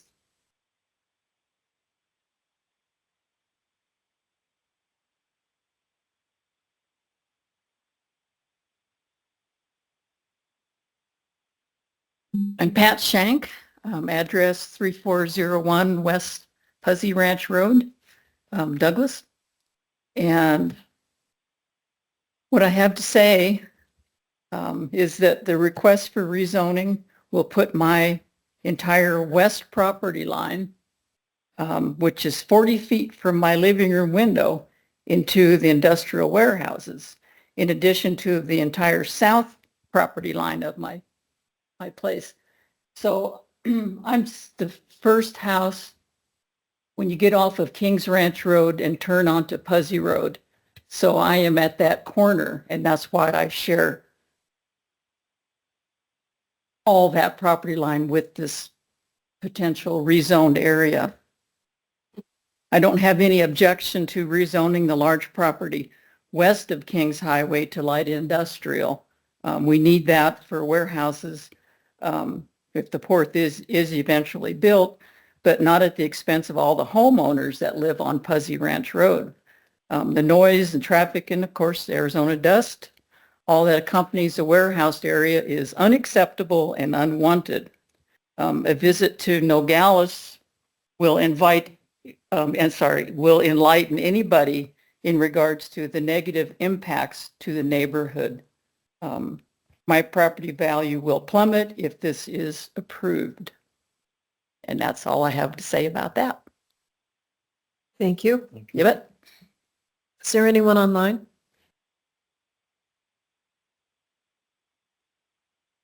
Is there anyone online that would like to speak to this docket?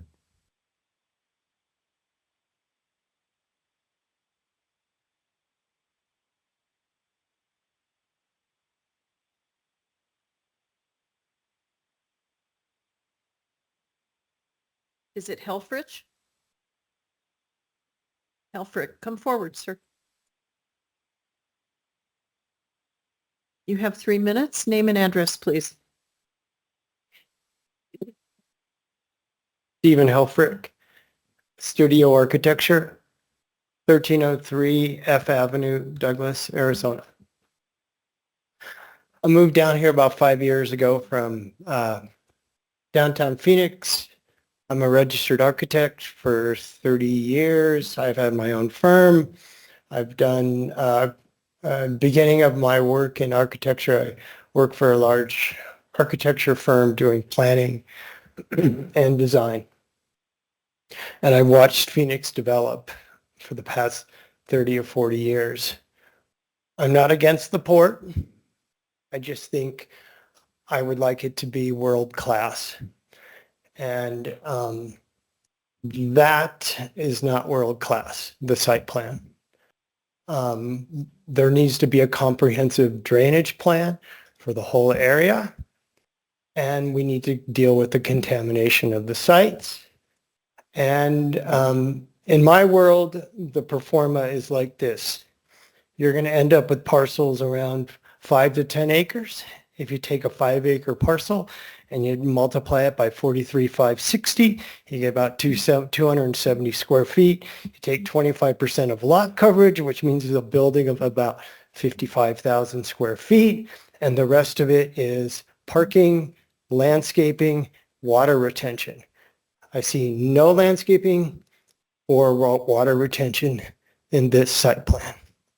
And I would ask you to now vote to continue this so we can take a comprehensive look at the whole area and come up with a decent master plan that works for everybody. The property owners that are residential, unfortunately, you're just in the way. You're just in the way. Well, no, but you will rezone it to commercial, industrial, and then you take that money and you find some place that's not in this huge. Mr. Helfrich? I bought my own. I bought my own property. I'm renovating the hotel in downtown Douglas. That's what my expertise is existing building codes and how to renovate old buildings. So thank you. Thank you for your comments. Also, the general plan for Douglas, the new general plan that took them 20 years to do, does not reflect this. In this plan, it's still ranch land. And I would like to see a consistency because eventually Douglas will annex this, or that's the plan, will annex this land. And I think the land use should be consistent through your process and City of Douglas's annexation process. Thank you. Thank you. Did anyone come online? We have several people online, but nobody's raised their hand to speak. Okay. This is the time for the applicant. Are you coming forward to speak? Yes, ma'am. I can't see what you're seeing. So are you addressing somebody there or asking us to speak? Mr. Maloney, just hang on a second. We have a speaker in the room. What is your last name? Frank. Come forward, sir, and state your address. You have 3 minutes. My name is Frank Ambriz or Francisco Ambriz. I live on 2154 12th Street in Douglas, Arizona. I'm an owner of some property in the vicinity on Kings Highway. And I'm a rancher and farmer out there. And my concern is, according to your legal descriptions that you have here, that gentleman here, and they're describing a parcel on section 17. Is that correct? Or is it on section 18, the subdivision or the rezoning?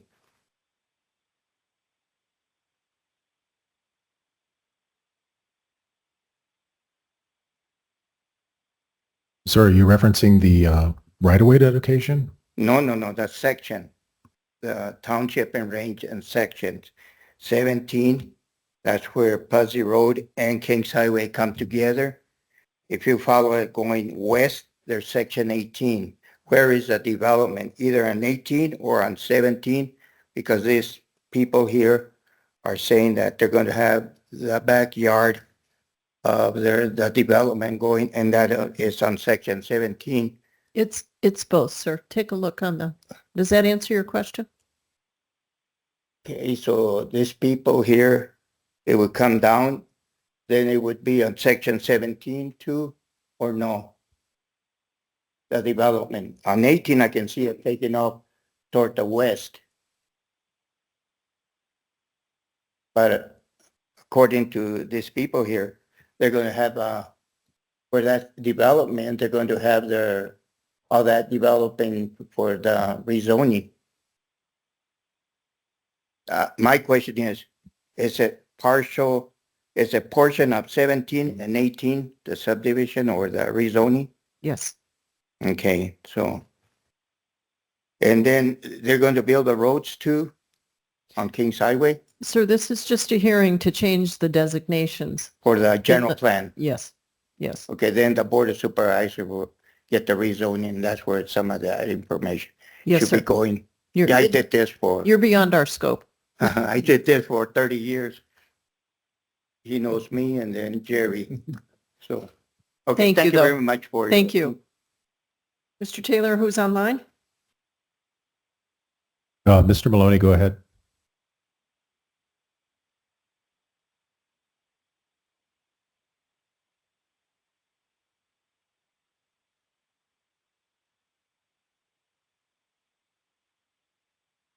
Mr. Maloney, go ahead. You'll need to unmute yourself.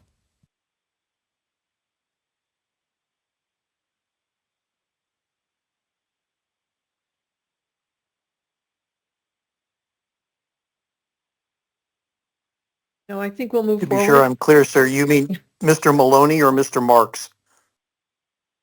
Maloney. Fair enough, sorry. I think we'll move ahead at this point.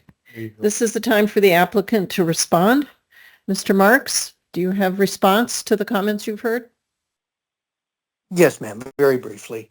I do understand the impact of change. I do believe, as the gentleman, the architect said, that change is going to happen. It is inevitable. To the person who spoke to the fact of suggesting this would impact land values adversely, I can tell you, I am not a land appraiser, but the assertion that was put forward that if your land was rezoned concurrent with the same this, that you will find that your land value will be up significantly. And I'm sorry, I know the idea of saying, get a large chunk of money and go build a better place somewhere else is still moving, and nobody wants to do that.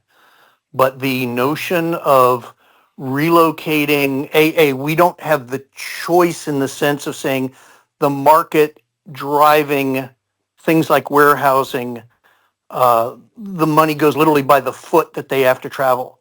So to be located immediately adjacent to the port means that is the optimal land for things like warehousing. So to put it farther up north on the other side of the CBP, things like that, there will likely be more up there, but there will absolutely be zoning, there will ultimately be development here.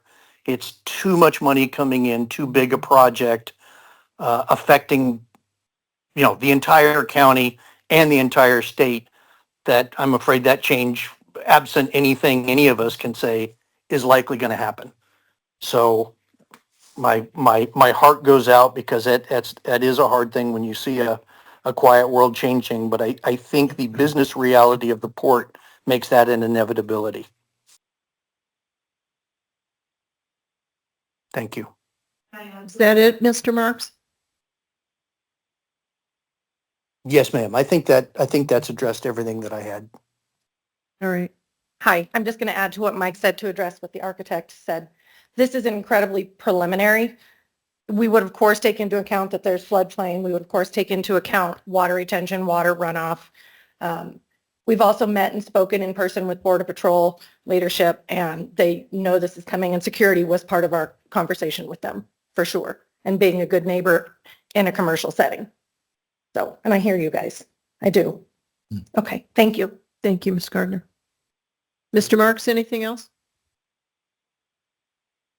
No, only that just to touch on. So law enforcement and security is actually sort of a big part of my career. And if the concern, if anything, the Border Patrol will be more engaged with the area than before. We had a very warm discussion with there, and we're exploring avenues in which we could support some of their issues in terms of how to access certain areas and things like that, and some areas of collaboration. But I think in terms of security and comfort, you will find that the general conditions are far safer once this is in place, and you won't see any kind of situation of now feeling alone or not watched over.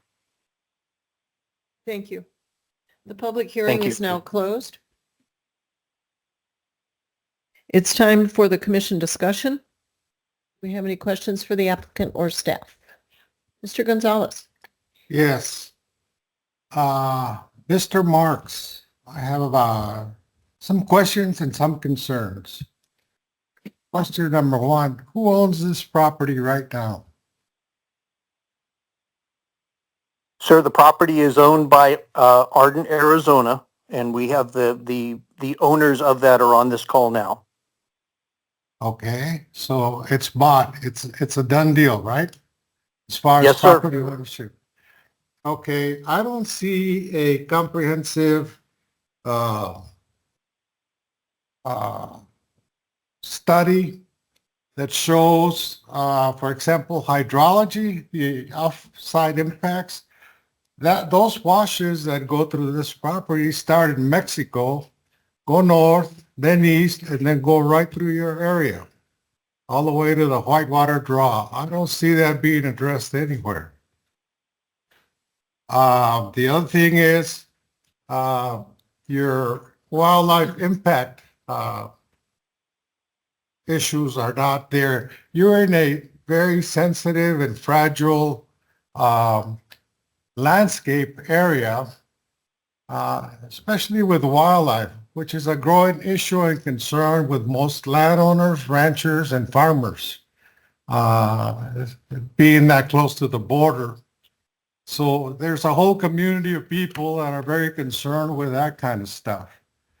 What is your source of water? Are you drilling wells out there?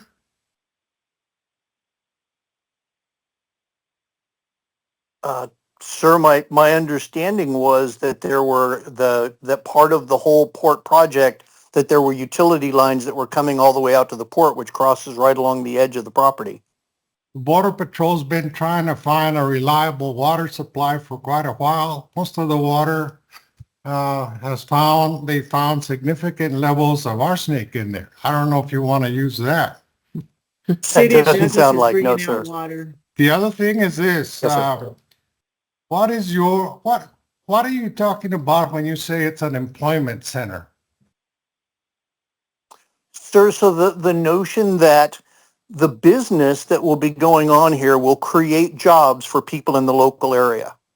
So you're talking about when you're putting in warehousing, you're putting in this type of stuff, a lot of people you need then to support and work in that business. So we would be creating jobs. We're already exploring coordinating with some of the educational institutions out there to create things like apprenticeships and you know, so young people that want to go into a particular area, if there's opportunities to coordinate with the schools and the businesses to then create, you know, work study type opportunities and things like that. So it is a generator of commerce, I guess, to say when we say an employment center, it's a place that's going to be building and bringing in jobs. It's a good concept, but it's early. Can you give me a number of approximately a ballpark figure of how many jobs that would create? Oh, sir, I'd be throwing a dart. I couldn't give you a sense exactly. Only that I've been involved in places where this kind of thing has happened before, and it's been, you know, a significant boon to small rural communities. When you bring in, you know, any kind of large business, it starts creating the need, whether that's for drivers, whether that's for security guys, whether that's for people working in the facility. You know, everything that every business needs, from, you know, secretarial and administrative support all the way to executive support, you're, you know, first and foremost to looking in your immediate area. Well, the last 15 years, we've been talking about the port of entry, and many groups and organizations have come down and told us exactly what you're saying now. How wonderful the world's going to be once you're in place. We've yet to Well, see sir, that. I mean, hey, I can't speak to what happened for the prior 15 years, but I can tell you we're scheduled to break ground on the port in August. So my hope is, and truly, sir, my sincere hope, because I want these benefits for everybody. One more question. And all I can do, yes, sir. One more question. This is a binational port, right? You got Mexico and the U.S. Yes, sir, it is. Can you Yes, tell sir. me a little bit about Mexico's position in regards to this port and your plan? You know, sir, Mexico has kept their cards very close to their chest with respect to, we understand it has been referred to as a mirror image plan. So you're going to enter their port from the south side, go through their processing, cross through what is basically the gate at the border, and then all the security up on our side. But they have not released a great deal of information, you know, other than obviously the footprint is going to be relatively matching. But we do know that there's a lot of business interest in securing land all around the port on their side, presumably for the same reasons. You're going to need the same warehousing, the same everything to support the U.S. federal emphasis that they're putting on nearshoring and onshoring. So you know, the sense is it's going to be a very similar, but I'm afraid I'm not privy to many specifics on their plan. Have they at any point in time mentioned or conveyed support for this project? In terms of what, sir? That it's As in- going to be, they're for it, it's going to be a good partnership, that kind of thing, the way we see all these presentations about the border, the ports of entry, but nothing about Mexico. And when you visit with Mexico, I don't get the feeling that they're as supportive as you think. Sir, I can only tell you that the documentation that I've seen and the statements that I've heard from Mexico is that they're all in and driving for it, but I'm not in a position to demand information from them, you know, to get specifics. Well, Douglas and Agua Prieta have always had a good relationship, and that information flow would be very beneficial and would probably avoid a lot of rumors and stories and that kind of thing. Sure. And you'd think that somebody you are spending a lot of time and money, and probably publicity would help you, but we need access to that, and we don't have it. Mike, can I chime in? Two things I want to respond to, Mr. Gonzalez, in regards to utilities. The city of Douglas is bundling all the utilities to include water, sewer, Wi-Fi, broadband. It will all be brought out all the way along Highway 80 out to Cochise College down James Ranch Road, and it will also loop on the northern part of our piece and back up. Their initial intent was to go farther north, but there's a main gas line they had to avoid. So that part has already been offered. I did sit with the mayor of Douglas and the mayor of Agua Prieta at two different ADOT presentations. Mexico's all on board with this. And all of the people that have been engaged from the beginning, and I've been engaged in this with Mr. File for 18 years because we saw that this was going to happen at some point and there was a need for it. So I'm been in Cochise County since 99. I'm invested in this, very much so, and want to see it done well, and want to say that after almost 20 years involved in this, that it's a very premier, well done, considerate project. It sounds great. Mhm. It sounds just like what I've heard the last 15, 16 years. Yeah, me too. I'm really not convinced. One more question. Sure. What is it going to cost to bring all of those utilities from Douglas to James Road? That would be a question for the city of Douglas, sir, but they already know that number. And it's already in design. Yep. Well, good. Glad to Yeah, hear this that. is Jackie Watkins. I'm the county engineer. James Hey, Ranch Jackie. Road is already in design. We have a $4.4 million grant to have that road. ADOT is designing it. The city has been designing utilities for the last 2 years, including water and sewer. Water and sewer will be brought, and the sewer line will be brought down Kings Ranch Road to this new road that's going east-west over to James Ranch Road. That is in the design and acquiring right-of-way to let those utilities come in. Those utilities will be in before 2028 when the port opens. Jackie, where will this water drain to from blacktops and rooftops and all that? Is that going to go to Whitewater Draw, or is there special facilities to that? Overall hydrology study will be conducted. When the developers come in to do theirs, they will have to do detention between the pre and post, but the county and the developers will coordinate all the drainage that happens because there is flood zone on the southern portion of what you see here on the map. That's correct. Okay, thank you, Jackie. In addition, Mr. Gonzalez, when I spoke with Luis, who is the Luis Peralta, I believe, in Douglas, the engineering for the utilities was done on a 75-year basis for the build out of a 75 years worth. So they're not taking into account just phase one of what will eventually happen here because of the port. They're thinking long term. What impact will this have on Kings Highway? Well, there's going to have an impact, and it's going to have to be mediated. I mean, this development and this growth and this port and this traffic is coming. It goes through Kings Highway North. It would go through Kings Highway North if they came across at the connector road that has not been built yet, the one that was just mentioned. And the majority of the traffic would likely go straight up James Ranch North, but there will be traffic that will cut over on the connector. There's a lot of people that are not in favor of that live on Kings Highway. I understand. So, Mr. Gonzalez, we're getting way ahead of ourselves here. Okay. We're kind of at the concept level. Okay. Thank you. Thank you. You're welcome. Anyone else? Mr. Limbach? Yes. Most of your team members, this probably goes to Mr. Marks. Most of your team members are affiliated in some way or have been with the DOD and the military. Is there going to be any type of DOD and or military involvement with your future land use? No, sir, we are not aware of any at present. This is to our understanding and to everything we've been working towards a purely commercial expansion or, commercial development of the property. Thank you. And then the second question, if I read correctly, there's a proposed setback of 40 feet, which is very minimal. I'm wondering if your company would be receptive to expanding that to a minimum of 100 feet. Sir, I'm not sure where specifically you're talking.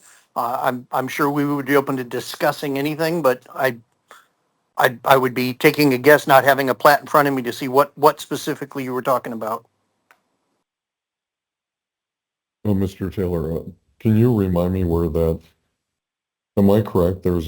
Somewhere there's a 40-foot setback on the plan along the area where the homes are, the private residences? Madam Chair, Commissioner Limbach, there is a minimum 40-foot setback when adjacent to residential. We're recommending a condition to add some additional landscaping along those buffers. The commission can recommend a larger setback than is required by the zoning regulations. Would that require an amendment to the conditions? It would require an amendment to the conditions. Okay. Yes. Are you finished? Yes, I'm sorry. Thank you, sir. I'd like to pick up where Mr. Limbach left off. Mr. Marks, you expressed great sensitivity to the people that are living there, and I feel their pain also. I'm wondering, can you postpone development in the area adjacent to those homes? And can you plan a phased build out, so to speak, so that they are the last to be impacted by an industry feel? And then in addition to what Mr. Limbach said, yes, we'd like to greatly increase that landscape separation by those homes. Right. So I can tell you that just by the nature of business will grow and build and will almost certainly be phased, but it will grow from James Ranch outward. The closest pieces of ground to James Ranch Road is going to be the absolute preeminent focus. So I think just sheer by business necessity, it would follow that. And I mean, it's a big piece of land. Yeah. And that growth will not just happen overnight. And we can certainly, just discuss the idea of how do we further insulate everybody from, sound and sight and try and make it a more attractive situation. Yes, sir. I think that would be the right community thing to do. It's like trying to stop a freight train here, and I really feel for them. Oh, it is. No, I do too. I would not be happy, but I would tell you that once they get a sense of what I believe this is, the impact this is going to have on the land values, the alternatives may seem much, much happier. Yes, we take your point on that. Yeah. Mr. Montgomery, do you have anything? As a matter of fact, I do. Okay. I will say that Mr. Mark's presentation was very comprehensive and was answering my questions as I was thinking of them. And that was a good presentation also. It's good. I know. Thank you, sir. Yes, sir. We quickly addressed two concerns by one of our residents there about lighting, worried about lighting. There are existing lighting codes, of course, already in place for Cochise County. Can't say what that would look like in 10 years, but it's there now. And as far as security with the Border Patrol, we happen to know that Border Patrol agents along the entire border here are now bored to death. And that is a good thing. And I will assign that to a certain concept. And that is in place for quite a while. Yes, sir. So I hope that can assuage your concerns a bit. Not a lot of opposition there. We know this project is already in place, and it seems like it might be slow in moving along. Probably is, but this commission 2 terms ago approved the port of entry here, and this project that we're looking at today. Could we just go to the development services rezoning factors? Has page 19? Yes, there you go. 15 factors, one of them not applicable, and all the rest of them comply. And they do address things like water and landscaping and all the other factors. And really, what we would be approving here is to go ahead and do this. But before one yard of concrete is poured or any structure is made, permits would be pulled and have to comply with all of the permits. So we have no doubt that would happen. Everything would fall in place. As always, when there is development, It gets in some people's ways. It's happened to me many times. But this is the future. I mean, the future is now on this. And I can tell you from testimony of people I know in the highest places of government, with all the money associated and the power, this is happening. And it's going to happen. I have been urged strongly to either help or get out of the way because it's happening. I don't have, and that's outside of this building. I mean, in other venues that I participate. So I try to think of these things as an opportunity rather than as some unhappy venture, you know. But again, it's a done deal. It's going to happen. It's happening right now. And expect a lot more of it in the coming years.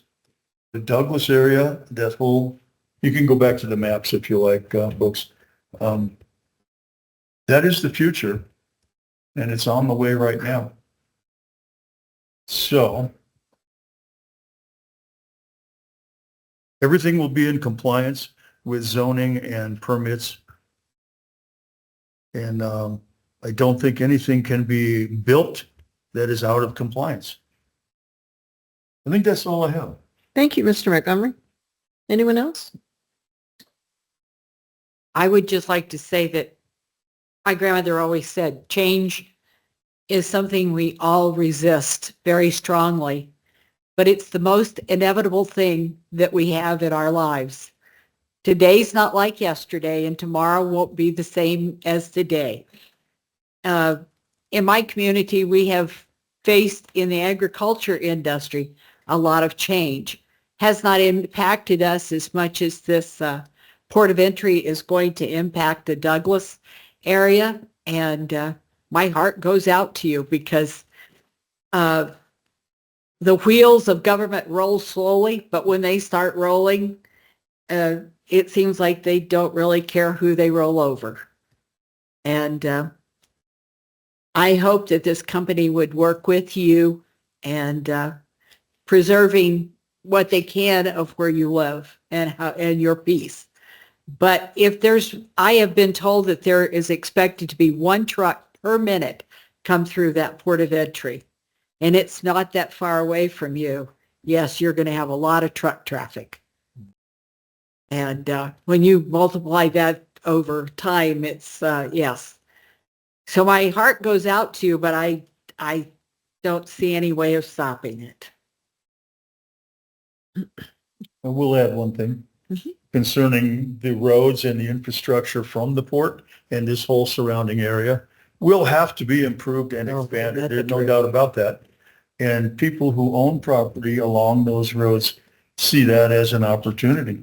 It's been awful quiet along those roads for 150 years, but it's going to get busy. And you can do what you will with that, but it is an opportunity for all kinds of business along those roads. And I don't look forward to it.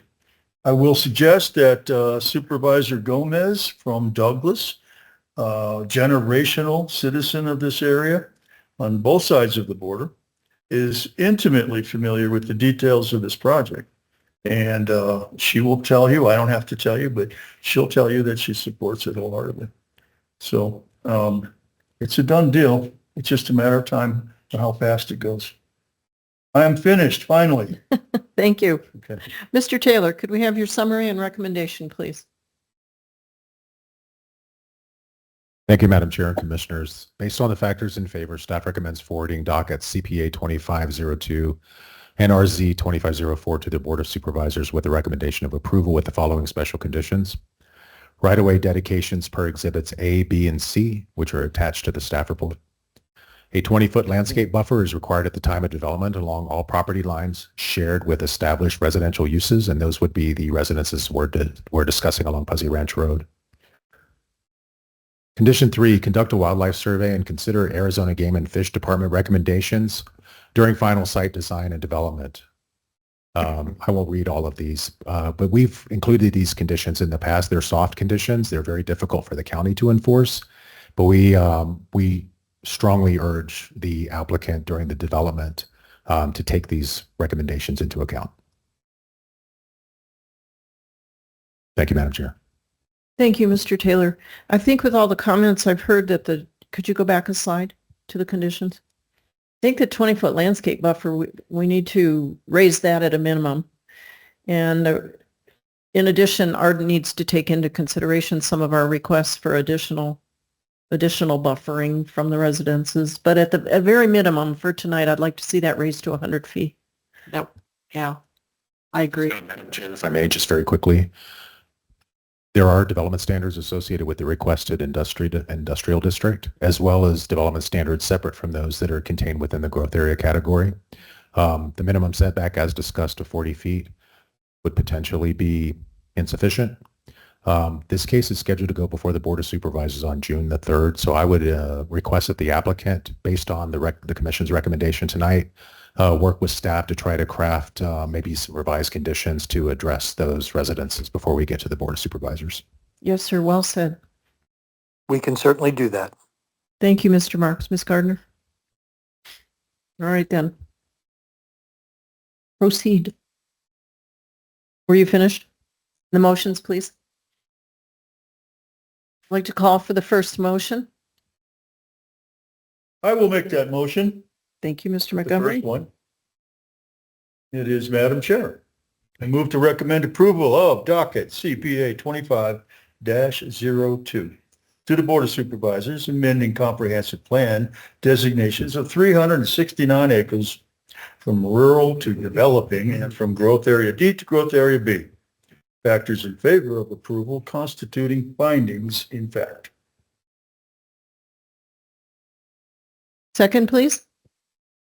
Okay. Thank you, Mr. Saunders. All right, let's take a vote now. Mr. Limbach? Aye. Mr. Montgomery? Aye. Mr. Young? Aye. Mr. Gonzalez? Aye. And Ms. Fickett? Aye. And Mr. Martsky? Aye. Mr. Saunders? Aye. Chair votes aye. The motion for the comprehensive plan amendment passes. I will now take a motion, please, for the rezoning. Madam Chair, Mr. Martsky? I vote to recommend approval docket RC 2504, the Board of Supervisors, with special conditions recommended by staff.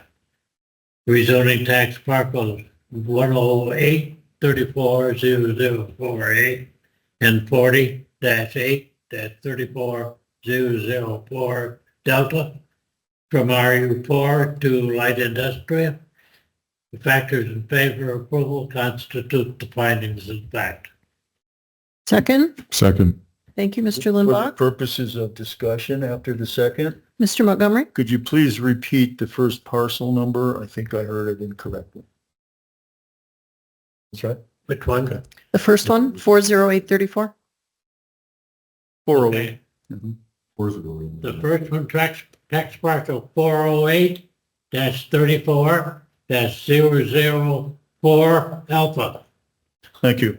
Thank you. And the second one was 40-8-34-004 Delta. Thank you very much. Thank you. Any further discussions? Call for the motion. Mr. Saunders, please. Aye. Mr. Martsky? Aye. Ms. Fickett? Aye. Mr. Gonzalez? Aye. And Mr. Young? Aye. Chair votes aye. Mr. Montgomery? Aye. Mr. Limbach? Aye. This motion also passes for the rezoning. Both of these items will be forwarded to the Board of Supervisors with a recommendation of approval. Any person not agreeing with this action should attend that Board of Supervisors meeting dealing with this docket. And also, again, to reiterate, Mr. Marks, Ms. Gardner, please work out with staff some improvements to that separation from the remaining residences. Thank you very much. Absolutely, ma'am. Thank you. Thank you all for your patience in this item. At this time, I'd like to move back to our call to public. We've had a very patient gentleman in the audience. I have told him he can speak for 3 minutes.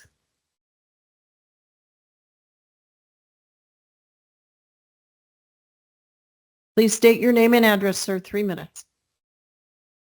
Dan Baker, etusa.org. I was just going over, hello, everyone. How are you?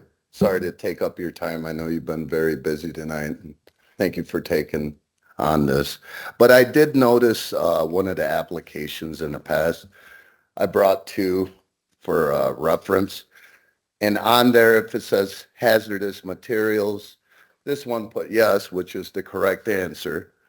And this one, which is, I think the Three Sisters one, and they put no. Currently, everyone's aware of the OTE battery energy storage fires, correct? Where it burnt up for like weeks. It does have hazardous chemicals in there. We need to, because it's a serious note, if any of these do catch on fire once they're getting built, we're all dead here. We won't have a meeting. They will suffocate us out. Between these two facilities, we're looking at about 3,000 acres. That would, and I speak with the LEPC across the state. I speak with many people on this. And our method here is still to let it burn, because I'm not going to put my life in, and I'm sure none of us, once they go thermal runaway, it's pretty much over with. I put down everything that we should follow, because there is things we can do to mitigate this, and that way we're not just up in flames, So, and I don't want to throw anybody under the board. If we can look over this, because once they're built, it goes thermal runaway. We're basically all toast down here, and that's this way you all have the information I have. I know somebody might have dropped the ball or didn't oversee it, but they do have hazardous chemicals in there. So I don't know if lying on the application null and voids an application. If that's the case, we can just lie on the applications, then why are we even voting at that point, If that makes sense. But again, thank you for your time. I don't want to take up any more of your time. I'm going to hand this over to Mr. Taylor over there, and I appreciate you all. Thank you. Thank you, Mr. Baker, for sharing. Thank you.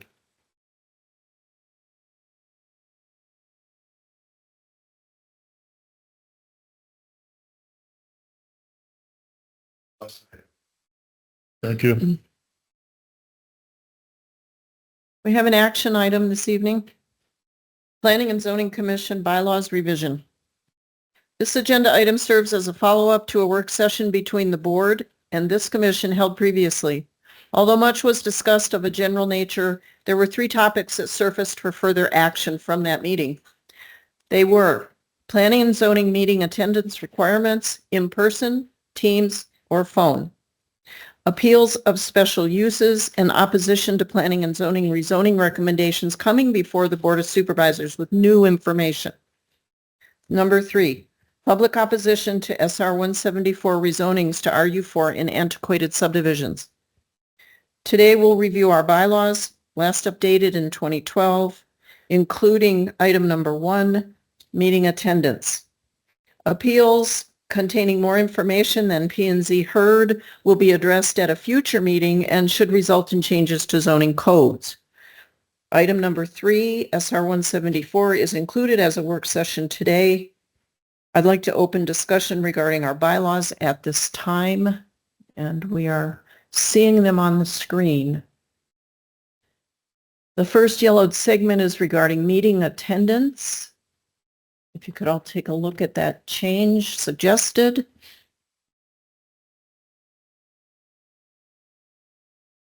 It says, commissioners shall attend meetings in person, but may attend via electronic means not more than once quarterly. The commission chairman shall notify the board whenever any member is absent from more than one regular meeting semi-annually within any consecutive 12-month period.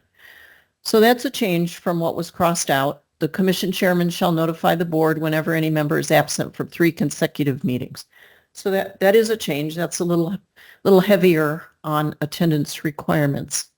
Comments? Can I speak to this? This is Albert Young in Douglas.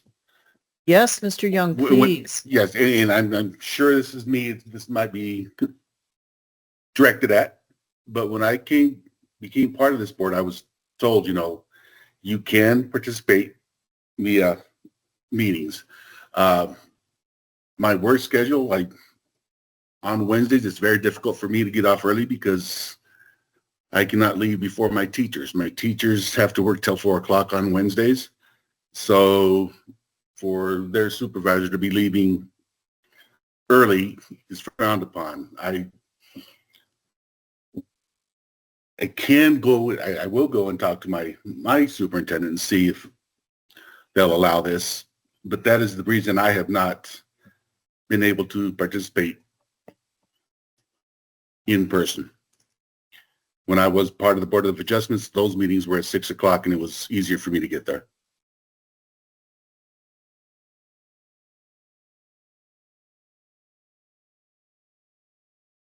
Thank you, Mr. Young. Since you are impacted by this, is there anything else?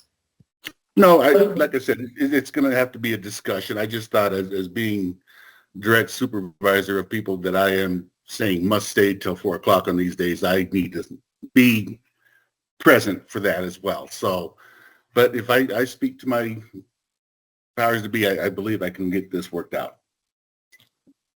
Thank you, sir, for that input. Who else? Madam Chair, Mr. Limbach? I'm sensitive to Commissioner Young's position. However, I do believe that the community deserves to actually see us in person for a minimum number of meetings a quarter. We're discussing a lot of very sensitive and major issues, and I just think we owe it to the public to be here in person as frequently as possible. I would agree with that. Somehow or another, I've managed to find myself sitting on a number of commissions and boards across the county, and a consistent rule of attendance for all of them has been attendance required in at least once every 3. In other words, if you miss 3 consecutive meetings, you're dismissed from that board. Now, that is a part of Robert's Rules of Order as well, and I think it's fair here. I think even in other Cochise County government boards, that's the case. But electronic attendance is also eligible. But I agree with Mr. Lingbaugh that the public has a right to know who they're talking to and who's making decisions on their behalf or in opposition to them. And this is a nice table we have here. Can we fit 9 people at this table? Okay. And I think we should, at least as often as we possibly can. Not always. There's always reasons, that you can't make it every time. But you should be able to make it a minimum number of times. And perhaps assistance would be available. I'm just saying, we were appointed at this commission by our Board of Supervisors for each district in which we live. And we are known to our supervisors. And I think they wanted us here. So I would like to keep us here, but the public has a right to know. So let's figure out a ratio, if you want to call it that. How often must you attend in person? How about this? Mm-hmm. How do you feel about this? This is what we need to talk about. Okay. The commission chairman shall notify the board whenever any member is absent from more than one regular meeting or semi-annually within any consecutive 12 months. Yeah, the consecutive part applies, quarterly or however you want to break it down. That was my question. Quarterly, is it the first quarter, second quarter, third quarter, starting in January, February, March? That's a quarter. But like February, March, and April is also a quarter. It's 3 consecutive months. So you want to determine that, right? Well, An actual quarter. Unless twice a year. Mm-hmm. Isn't that what I'm reading? Member is absent for more than one regular meeting semi-annually. Yes. So that would be twice a year? Yep, it's a pretty strict requirement. I like it. But it is. I think it's a fair one. It is. I think it's a little harsh because some things do come up and twice in 12 months it's It's not a lot. We're only meeting 12 times a year. No. And you do have the option then of appearing electronically for maybe one of those. I think 3 times. You miss 3 meetings, like most boards, most governing bodies, that's a rule. You're out. Yeah, that is the standard from Yeah. Roberts. Yeah. Mhm. And would that be just during a year Yeah, or consecutive? I think the whole year. Mhm. Yeah. Because you want to make it 3 out of 12, no matter where they are, Yeah. not consecutive. No, not consecutive. Okay. So I think that's fair. You can come up with a couple of excuses, but Yeah. 3, you're pushing it. Yeah. Well, let's just, I would suggest we do, you miss 3 meetings a year out of the 12 meetings. You miss a quarter of them. Yeah. You're no longer able to do your job. So can we get a verbal acquiesce on that? I mean, is that in person or is that Yeah. a combination of in If person? you're absent, if you're not here 3 times in a year, you shouldn't be here the rest of the time. Physically in the Yeah, building? physically. Okay. People need to, like you said, they need to know who you are, that they feel represented and all that. And and you need to develop these relationships and massage all this information that we are exposed to every day, every meeting. So I think the first sentence stands. The second one should be changed to 3 and leave out the word consecutive. Right. Chairman, would you read it the way you want it to be? Commissioners shall attend meetings in person, but may attend via electronic means not more than once quarterly.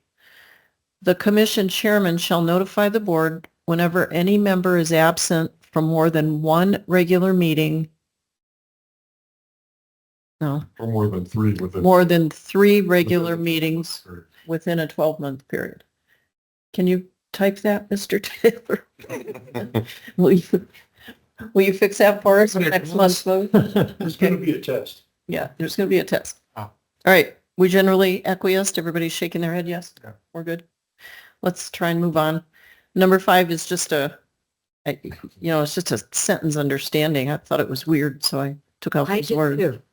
You Yeah, like it better without it? I do. Okay. I agree. No, that's just a clerical thing. Let's go on. It makes me have to read it 2 or 3 It times. did. It did. True, when it's like that.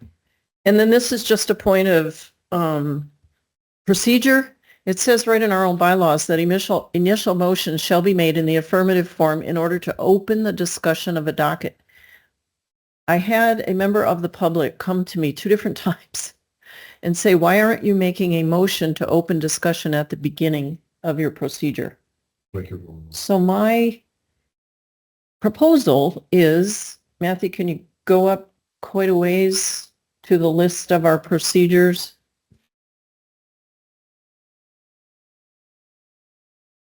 It's down, right? No, the Down. other direction, The other direction, almost to the end. right there. No, keep going. That's the wrong one. Oh, Order of proceedings, the number 3.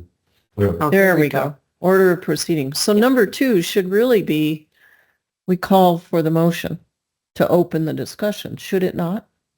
yes. Yes. So this is am another I wrong? But isn't change. that the way in Robert's Rules of Order, does it state it that way? It does. I just indeed. had an argument with Mhm. a board member on the fire district, and I won. You won. How So did you make the motions What did you before you say? talk? Because I said we were doing it incorrectly by not making the motion before we had the discussion. Mhm. So can I? Yes, you do. This language for that, Yes, unless it's typed down here somewhere. it might be. So letter I would be, a motion will be made regarding the discussion and approval of the docket, comma, and a vote taken following deliberations.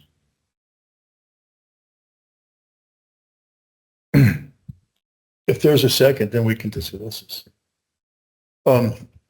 Well, and what this does though is put it on the chair to reiterate at the end of at the end of presentation, I'm sorry, it's getting late, and discussion at the end for the chair to reiterate the motion and then call for, when Chair does the can second come in? You can reiterate all day if you want. A motion must be made and a second to that motion that opens it for discussion. There you go. That's what I was. I think 10 and 11, if they were swapped around, might make it correct.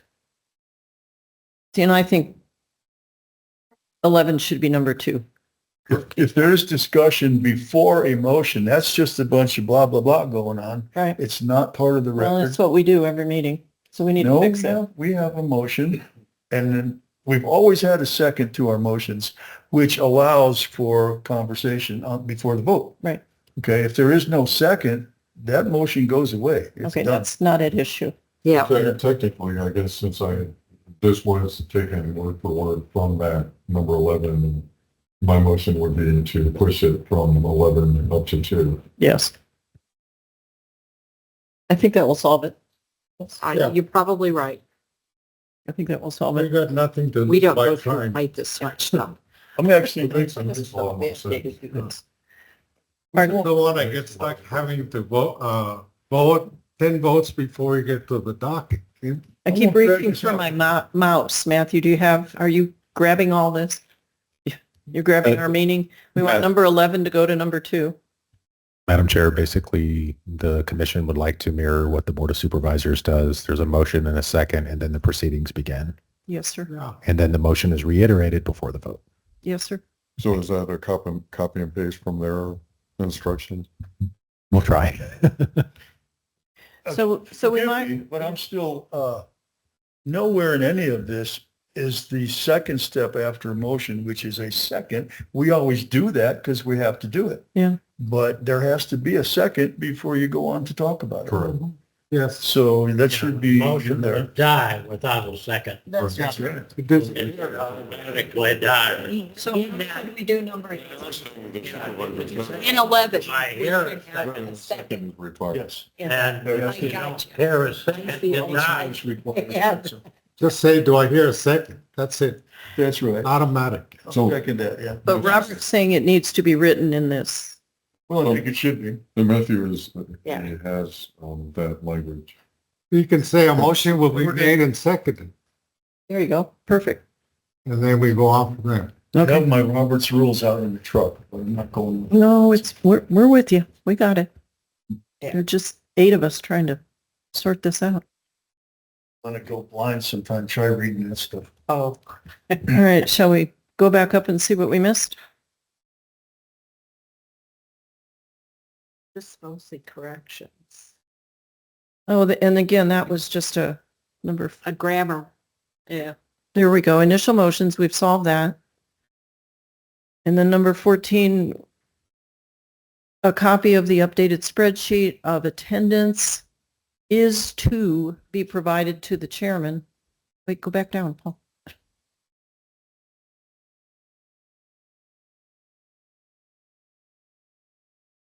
You guys had it and then you moved it. Stop. Thank you so much. One more time. A copy of the updated spreadsheet, this is regarding attendance, is to be provided to the chairman at each meeting. Customarily, we were not doing that, so I said this needs to be changed to may. Need a little breathing room, huh? Yeah. Regarding the list, we're gonna see some changes in commissioners. We've seen some already. Can we get a list of the current commissioners and their phone numbers? What you were doing earlier? Put it right here. I haven't, that's straight up. Well, yeah. Little more. Our names are. Not our phone numbers. Yeah. You're a public servant, you have no choice. Just type our names and our phone numbers. That's it. Everybody's got them. You got them somewhere already, but we don't have them. So a new member comes on, we don't go up to them and say, hey, what's your name and number, man? I need to know. We need to bring this up again, okay? Okay. At another time. Can I get an? Have we covered everything, the bylaws that we're trying to?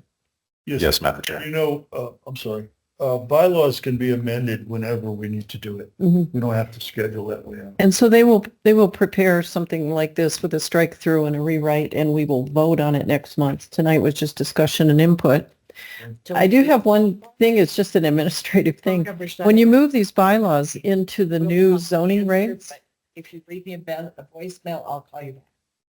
the letters disappeared and they're all numbered. What are we going to record? The old recorded document is alpha. It's got a lot of alpha in it.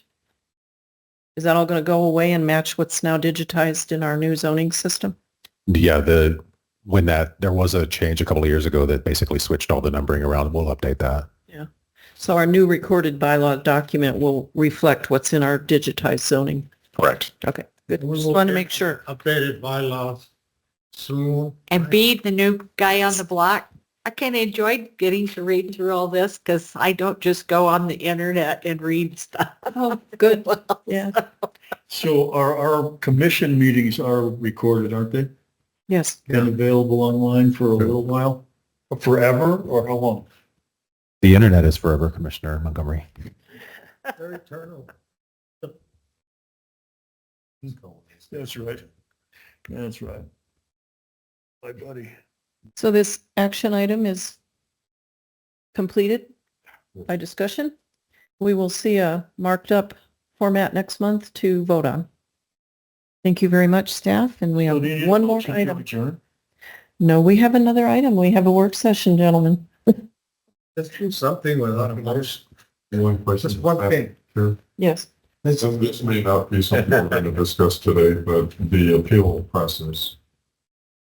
Yes, and that's why I wrote here that on conversation with Ms. McLaughlin, appeals of special uses in opposition to planning and zoning rezoning recommendations that come before the Board of Supervisors with new information will be discussed and amended inside the zoning requirements because there's so many dates and deadlines. So we will do that at another time, Okay. not in the bylaws as we originally thought. I just didn't know if that was an issue you were. It is. I think that's a good move. We're continuing on with that. Yeah, sorry. And we put in our bylaws that maybe the chairperson can bring coffee and some snacks. Yes. These meetings can carry out from here. Pizza. We'll never get to breakfast, but yeah. If a work session takes us past 7 o'clock, chair has to bring snacks. Just ask the supervisors for a little pocket change. All right, Mr. Taylor, let's hear about SR 174 R25-01. Thank you, Madam Chair. At the Commission's request, we're bringing back a potential text amendment for the SR 174 zoning district. And some of the background is we've had a couple of controversial rezoning applications. I'll try to keep these 115 slides as quickly as possible. We've had a couple of rezoning applications to RU4 recently in Sunsites number 2, which has elicited a lot of a response in opposition. So we put together this work session for the commission to consider, and we'll bring it back as an actual voting item in June with the bylaws. So a little bit of background on Sunsites 2 for this one, the different types of zoning that folks request to engage in the opt-out program, some of the issues and options, as well as feedback from the commission. So Sunsites was platted back in the early 60s. Obviously, it's not materialized. I'm not going to go through all the data here. You've already probably seen that and digested that. Lots of tax liens, lots of undeveloped parcels. Sunsites itself is more than 2.8 square miles. There are seven different units within Sunsites. This shows a portion of Sunsites number 2. There were holdout parcels within Sunsites that were not included in the plat because they were already owned under separate owners. They didn't want to participate. They didn't want to sell their property off to the developer at the time. So they've remained much larger than the typical 1 acre lots that we would see within Sunsites. This is a location map showing sun sites in a couple of those large parcels. Some of those most of those are actually much smaller parcels, but large tracts of land that have retained the RU4 zoning surrounded by SR zoning. The parcels with tax liens, of which there are many, and that's a common theme that we hear on these rezoning applications where folks want to engage in the owner-builder program, but they have to acquire several properties to meet that 4-acre minimum, and this is one of the mechanisms that they use to do that. The zoning map, again, just demonstrating the predominance of the SR district. There are some intermittent neighborhood business zoning that was implemented later in the 1970s, anticipating the need for small-scale commercial or personal service uses that never materialized because the development itself did not materialize. These are the addresses of the existing parcels that which we have record of a single-family residence. Again, we're talking less than 10% of the lots within Sunsites. This table identifies the key driver before the request for the RU4. RU4 allows mobile homes. It allows the opt-out program. It allows structures before the principal use, and it allows structures exceeding the size of the principal use. And that's why we get all the applications to RU4 in spite of our best efforts to encourage folks to consider SR 174. For some folks, such as recent applicants, it just simply doesn't work for their development plans. SM 174 is a district that's rarely asked for. It's very uncommon. That also would be a zoning district that folks could request for the opt-out program, and of course SR 174. For SR 174, that's basically a rough approximation of the square footage to equal 4 acres. There are about 1,680 total acres that are zoned SR 174, and those are focused in sun sites in different units, not just Unit 2. But there's also an enclave in Whetstone that was rezoned en masse several years ago to SR 174.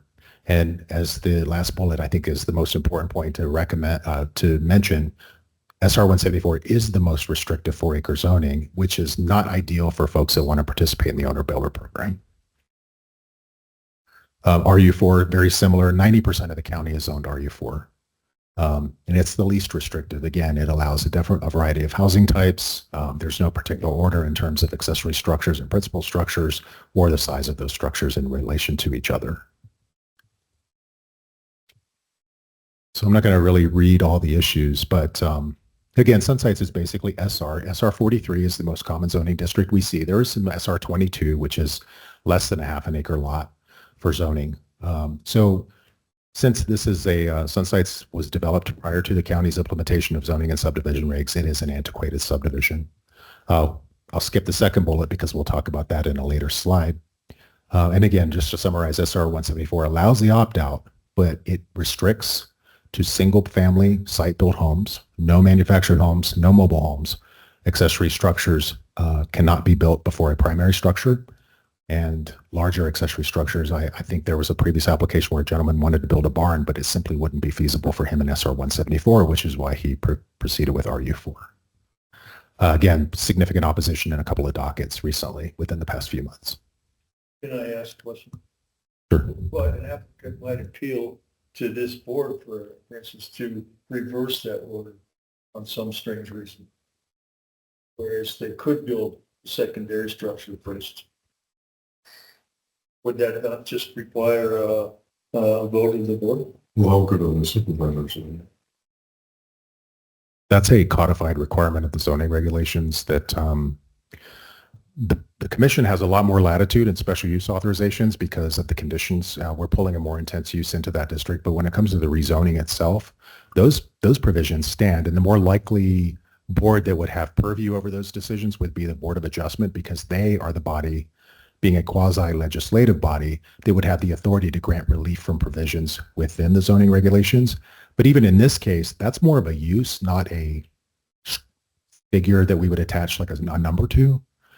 There's really no such thing as a use variance. So the best option would be to amend the zoning regulations, as opposed to handling it piecemeal, case by case, just for consistency's sake. Just imagine. Could be with approval.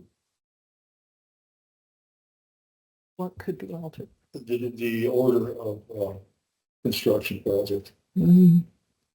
Says the residence has to go first, but we've seen it where it hasn't. I know people. Just saying. Yeah, I don't know. It's not supposed to occur in the, If it's in- it's not a special use. That's just not something that comes up as a special use to build a big barn before. Sure, and Madam Chair, the zoning regulations are explicit in the allowed permitted principal uses, accessory uses, as well as special uses. That would not fall under the special use category. So the best approach to take for the interest of consistency for the county as well as the public would be to amend the zoning regulations to ensure that it applies to everyone equally.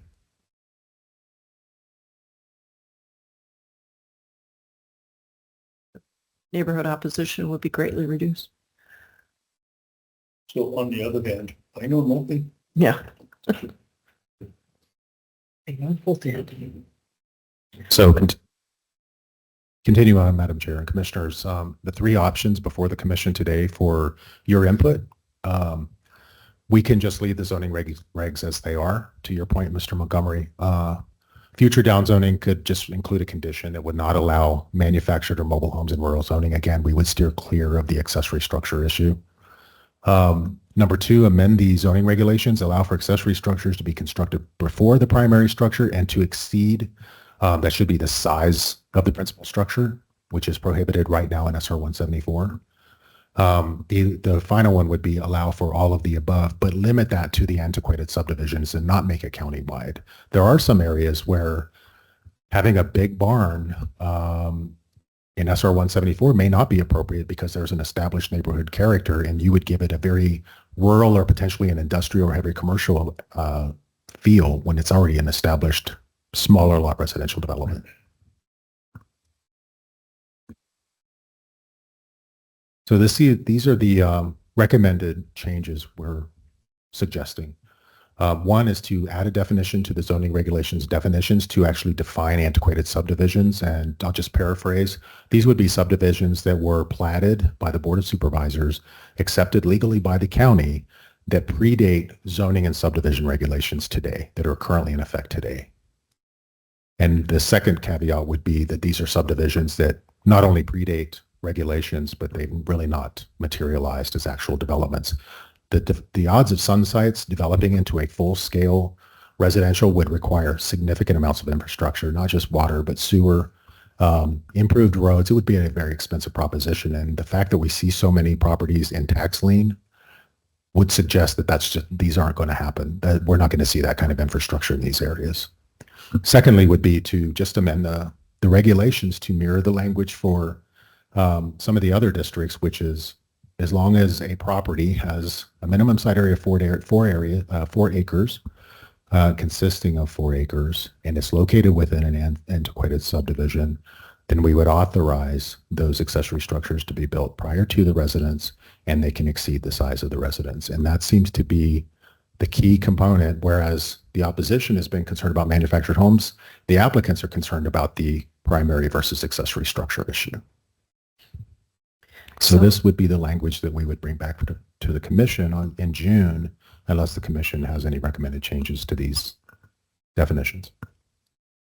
Should there be a definition of exceed, which may be built prior to and exceed the size? Maybe. I mean, how is there a cap at how much larger proportional? Sure, we could change square footage. That would be more explicit than just saying the size. It could mean any number of things. Because the inverse is happening now. The garage can't be more than half the size of the house. Is that a fair statement? Right. Accessory structures can't exceed the size of the primary structure. So yeah, we could certainly clarify that. They can't exceed it or half? They can't They exceed could only it. be half as large. There's an ALQ provision for accessory living quarters can't exceed 50% or 1,000 square feet of a principal residence. Okay, so that's different. You know, I'm okay with just leaving it as exceed, and then we'll take care of it when it shows up. It's not going to happen with every single piece of work that we're faced with. Mhm. I think every now and then it'll come up and it'll merit some discussion and we can, at that point, decide, hey, exceeds doesn't apply. But if we define it now, wouldn't that eliminate a whole lot of arguing? Yeah. Yeah, then maybe it wouldn't have to come up if we define it. Well, Because we're gonna be, it may or may not. It depends. Different No, because this will situations. take argument and I will argue, because I don't like that rule. Who's to say your garage can't be 75% of your house? What if you have a big truck? I mean, or an RV? It's just arbitrary. That's Sort what of I some of the- this stuff up. I don't want square foot number on something like that. Right. They're all different. They're all different.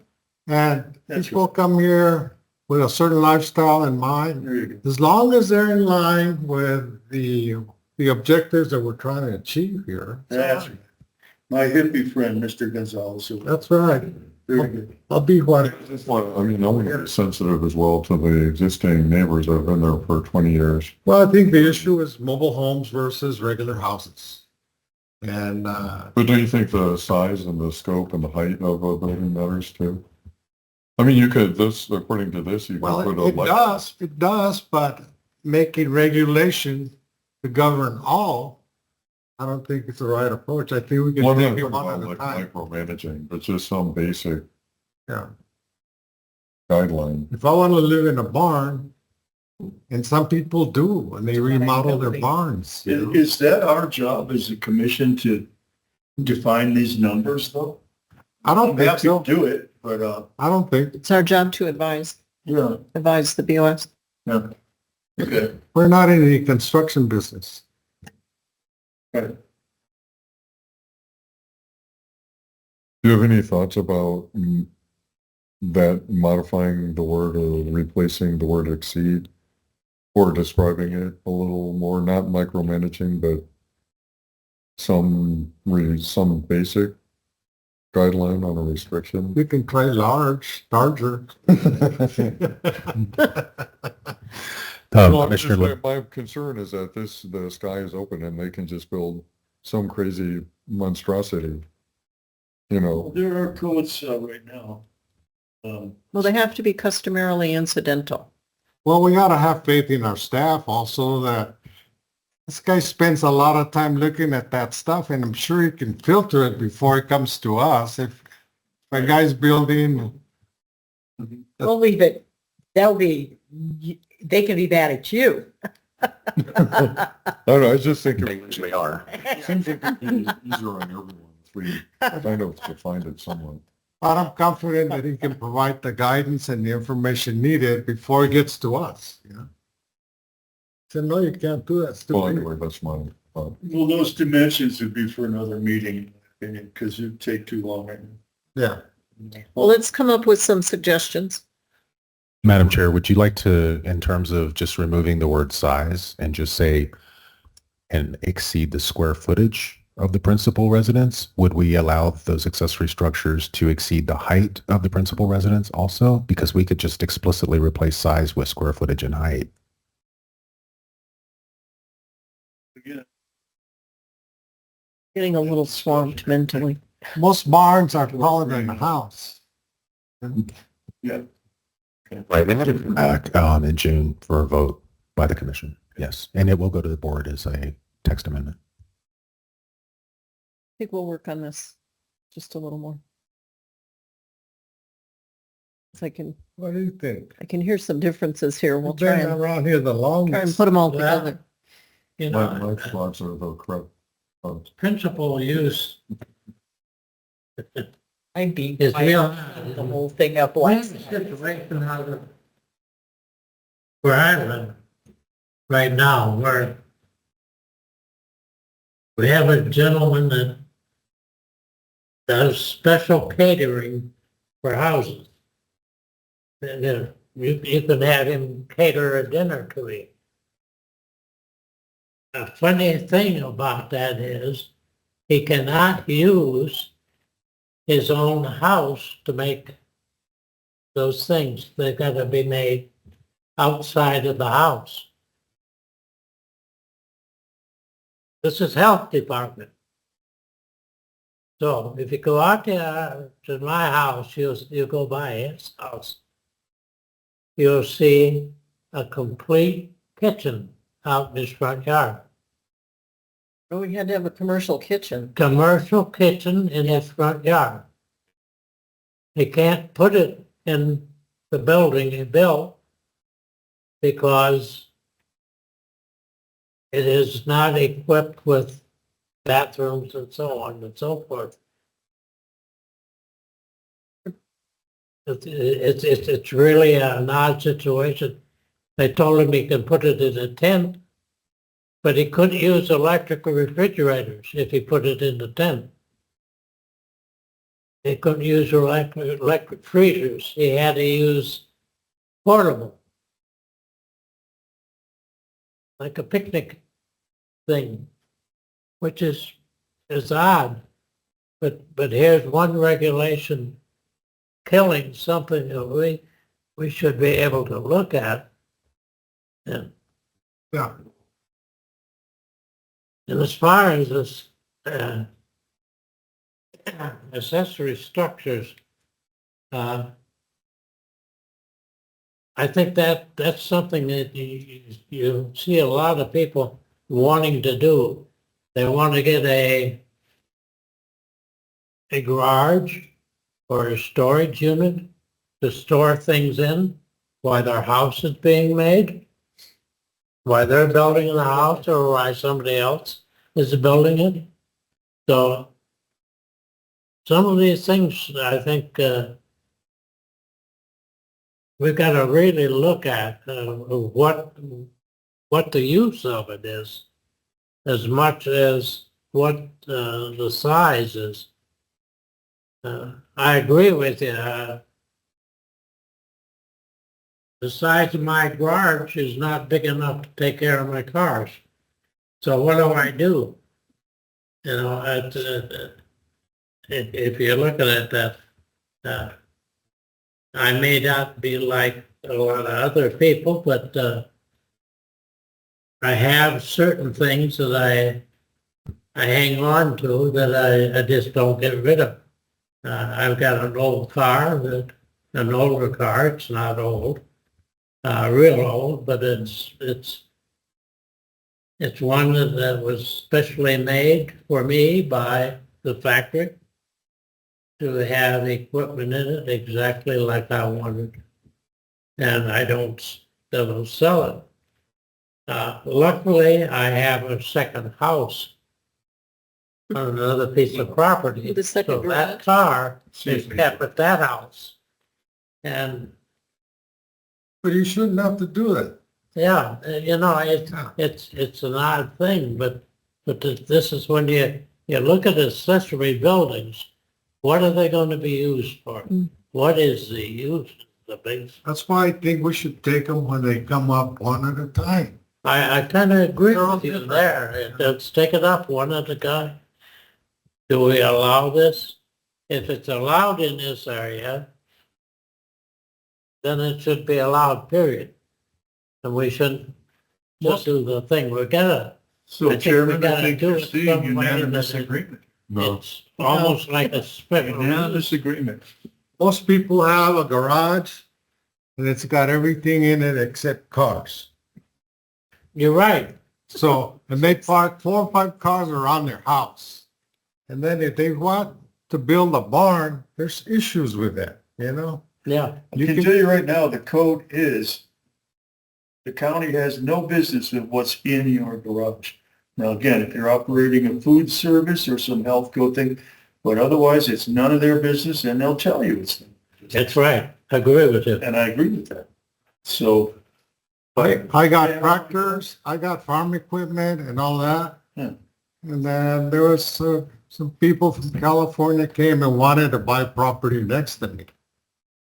They had the audacity to come by my house and ask me if they were to buy that property, would I put all of my equipment inside of some facility, a barn or something? Come on.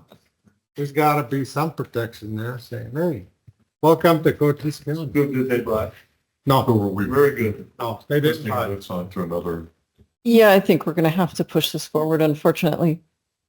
I think maybe it's a good idea and we think about it and if in the middle of the night, I'll come up with an Yeah. idea. Yeah, there's got to be a solution here. That last sentence, you have to limit it, otherwise you're going to have monstrosity Yeah. barns. You're going to have 10,000 square foot barns that are going to offend everyone. So you have to, it can only exceed the size of the principal residential structure by Right. something. Like Now, that. the other problem is you said that they can be, Something. and it also says it, You would have a thicket. Yeah. let me just make this one other point. It also states which may be built prior to the principal residential structure. Now, that's almost impossible to enforce. Good. That size is almost impossible to enforce if you don't know what the principal residential structure is or will be. That too. So we've got a real conflict here. A divide here on this commission between rural and urban city dwellers and the rural people who have more space by design. And if they want to use it, it's nobody's business. No, but I mean, it is people's business if it's affecting them in a negative way. I disagree. Well, we encourage people to be aware of the code, the zone they're buying into. 4 acres, man, how can that be an issue? Yeah. Well, again, I mean, this, you could build a 50-story monstrosity according to this.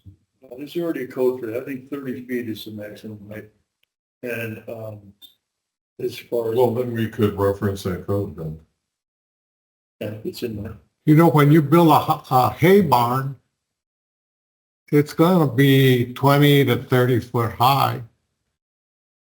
And it's, Well, I'm suggesting, it's just for hay.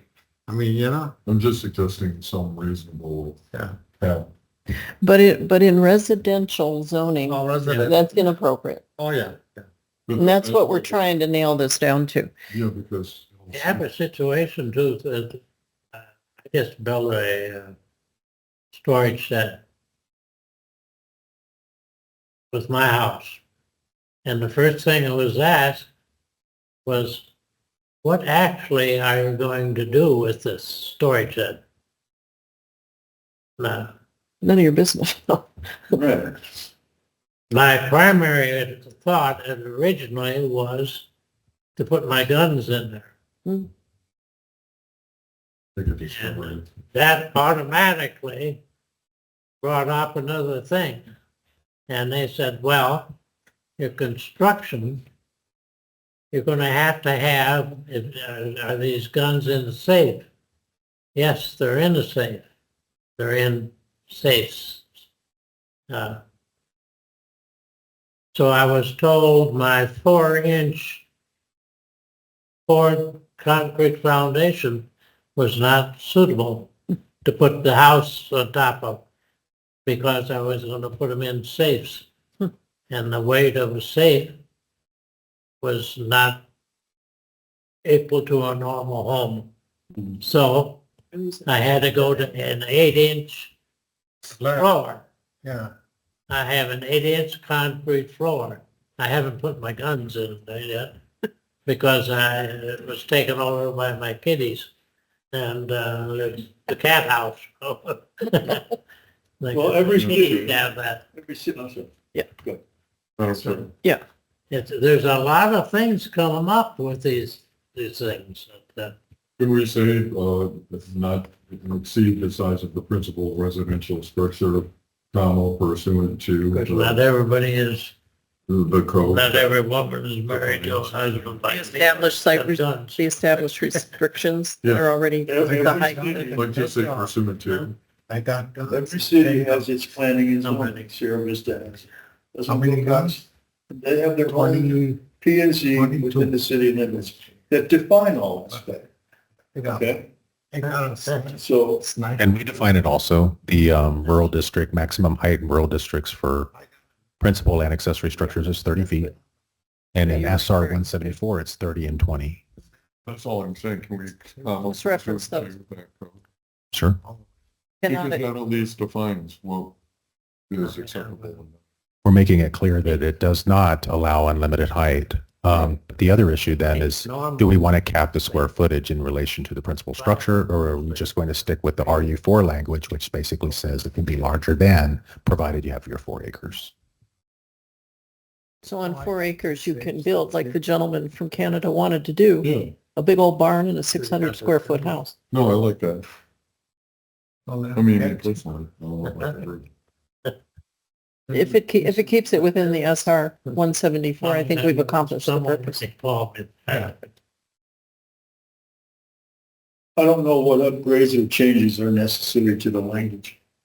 When every agency in the county has their own building codes. The city originally, and so does the county. basically, we were talking about Yeah. homes for So he's just going to members of your family. reference Yeah. established That's all. site standards. You should have known. Yes. This gets to be a little bit too hard at this hour of the night.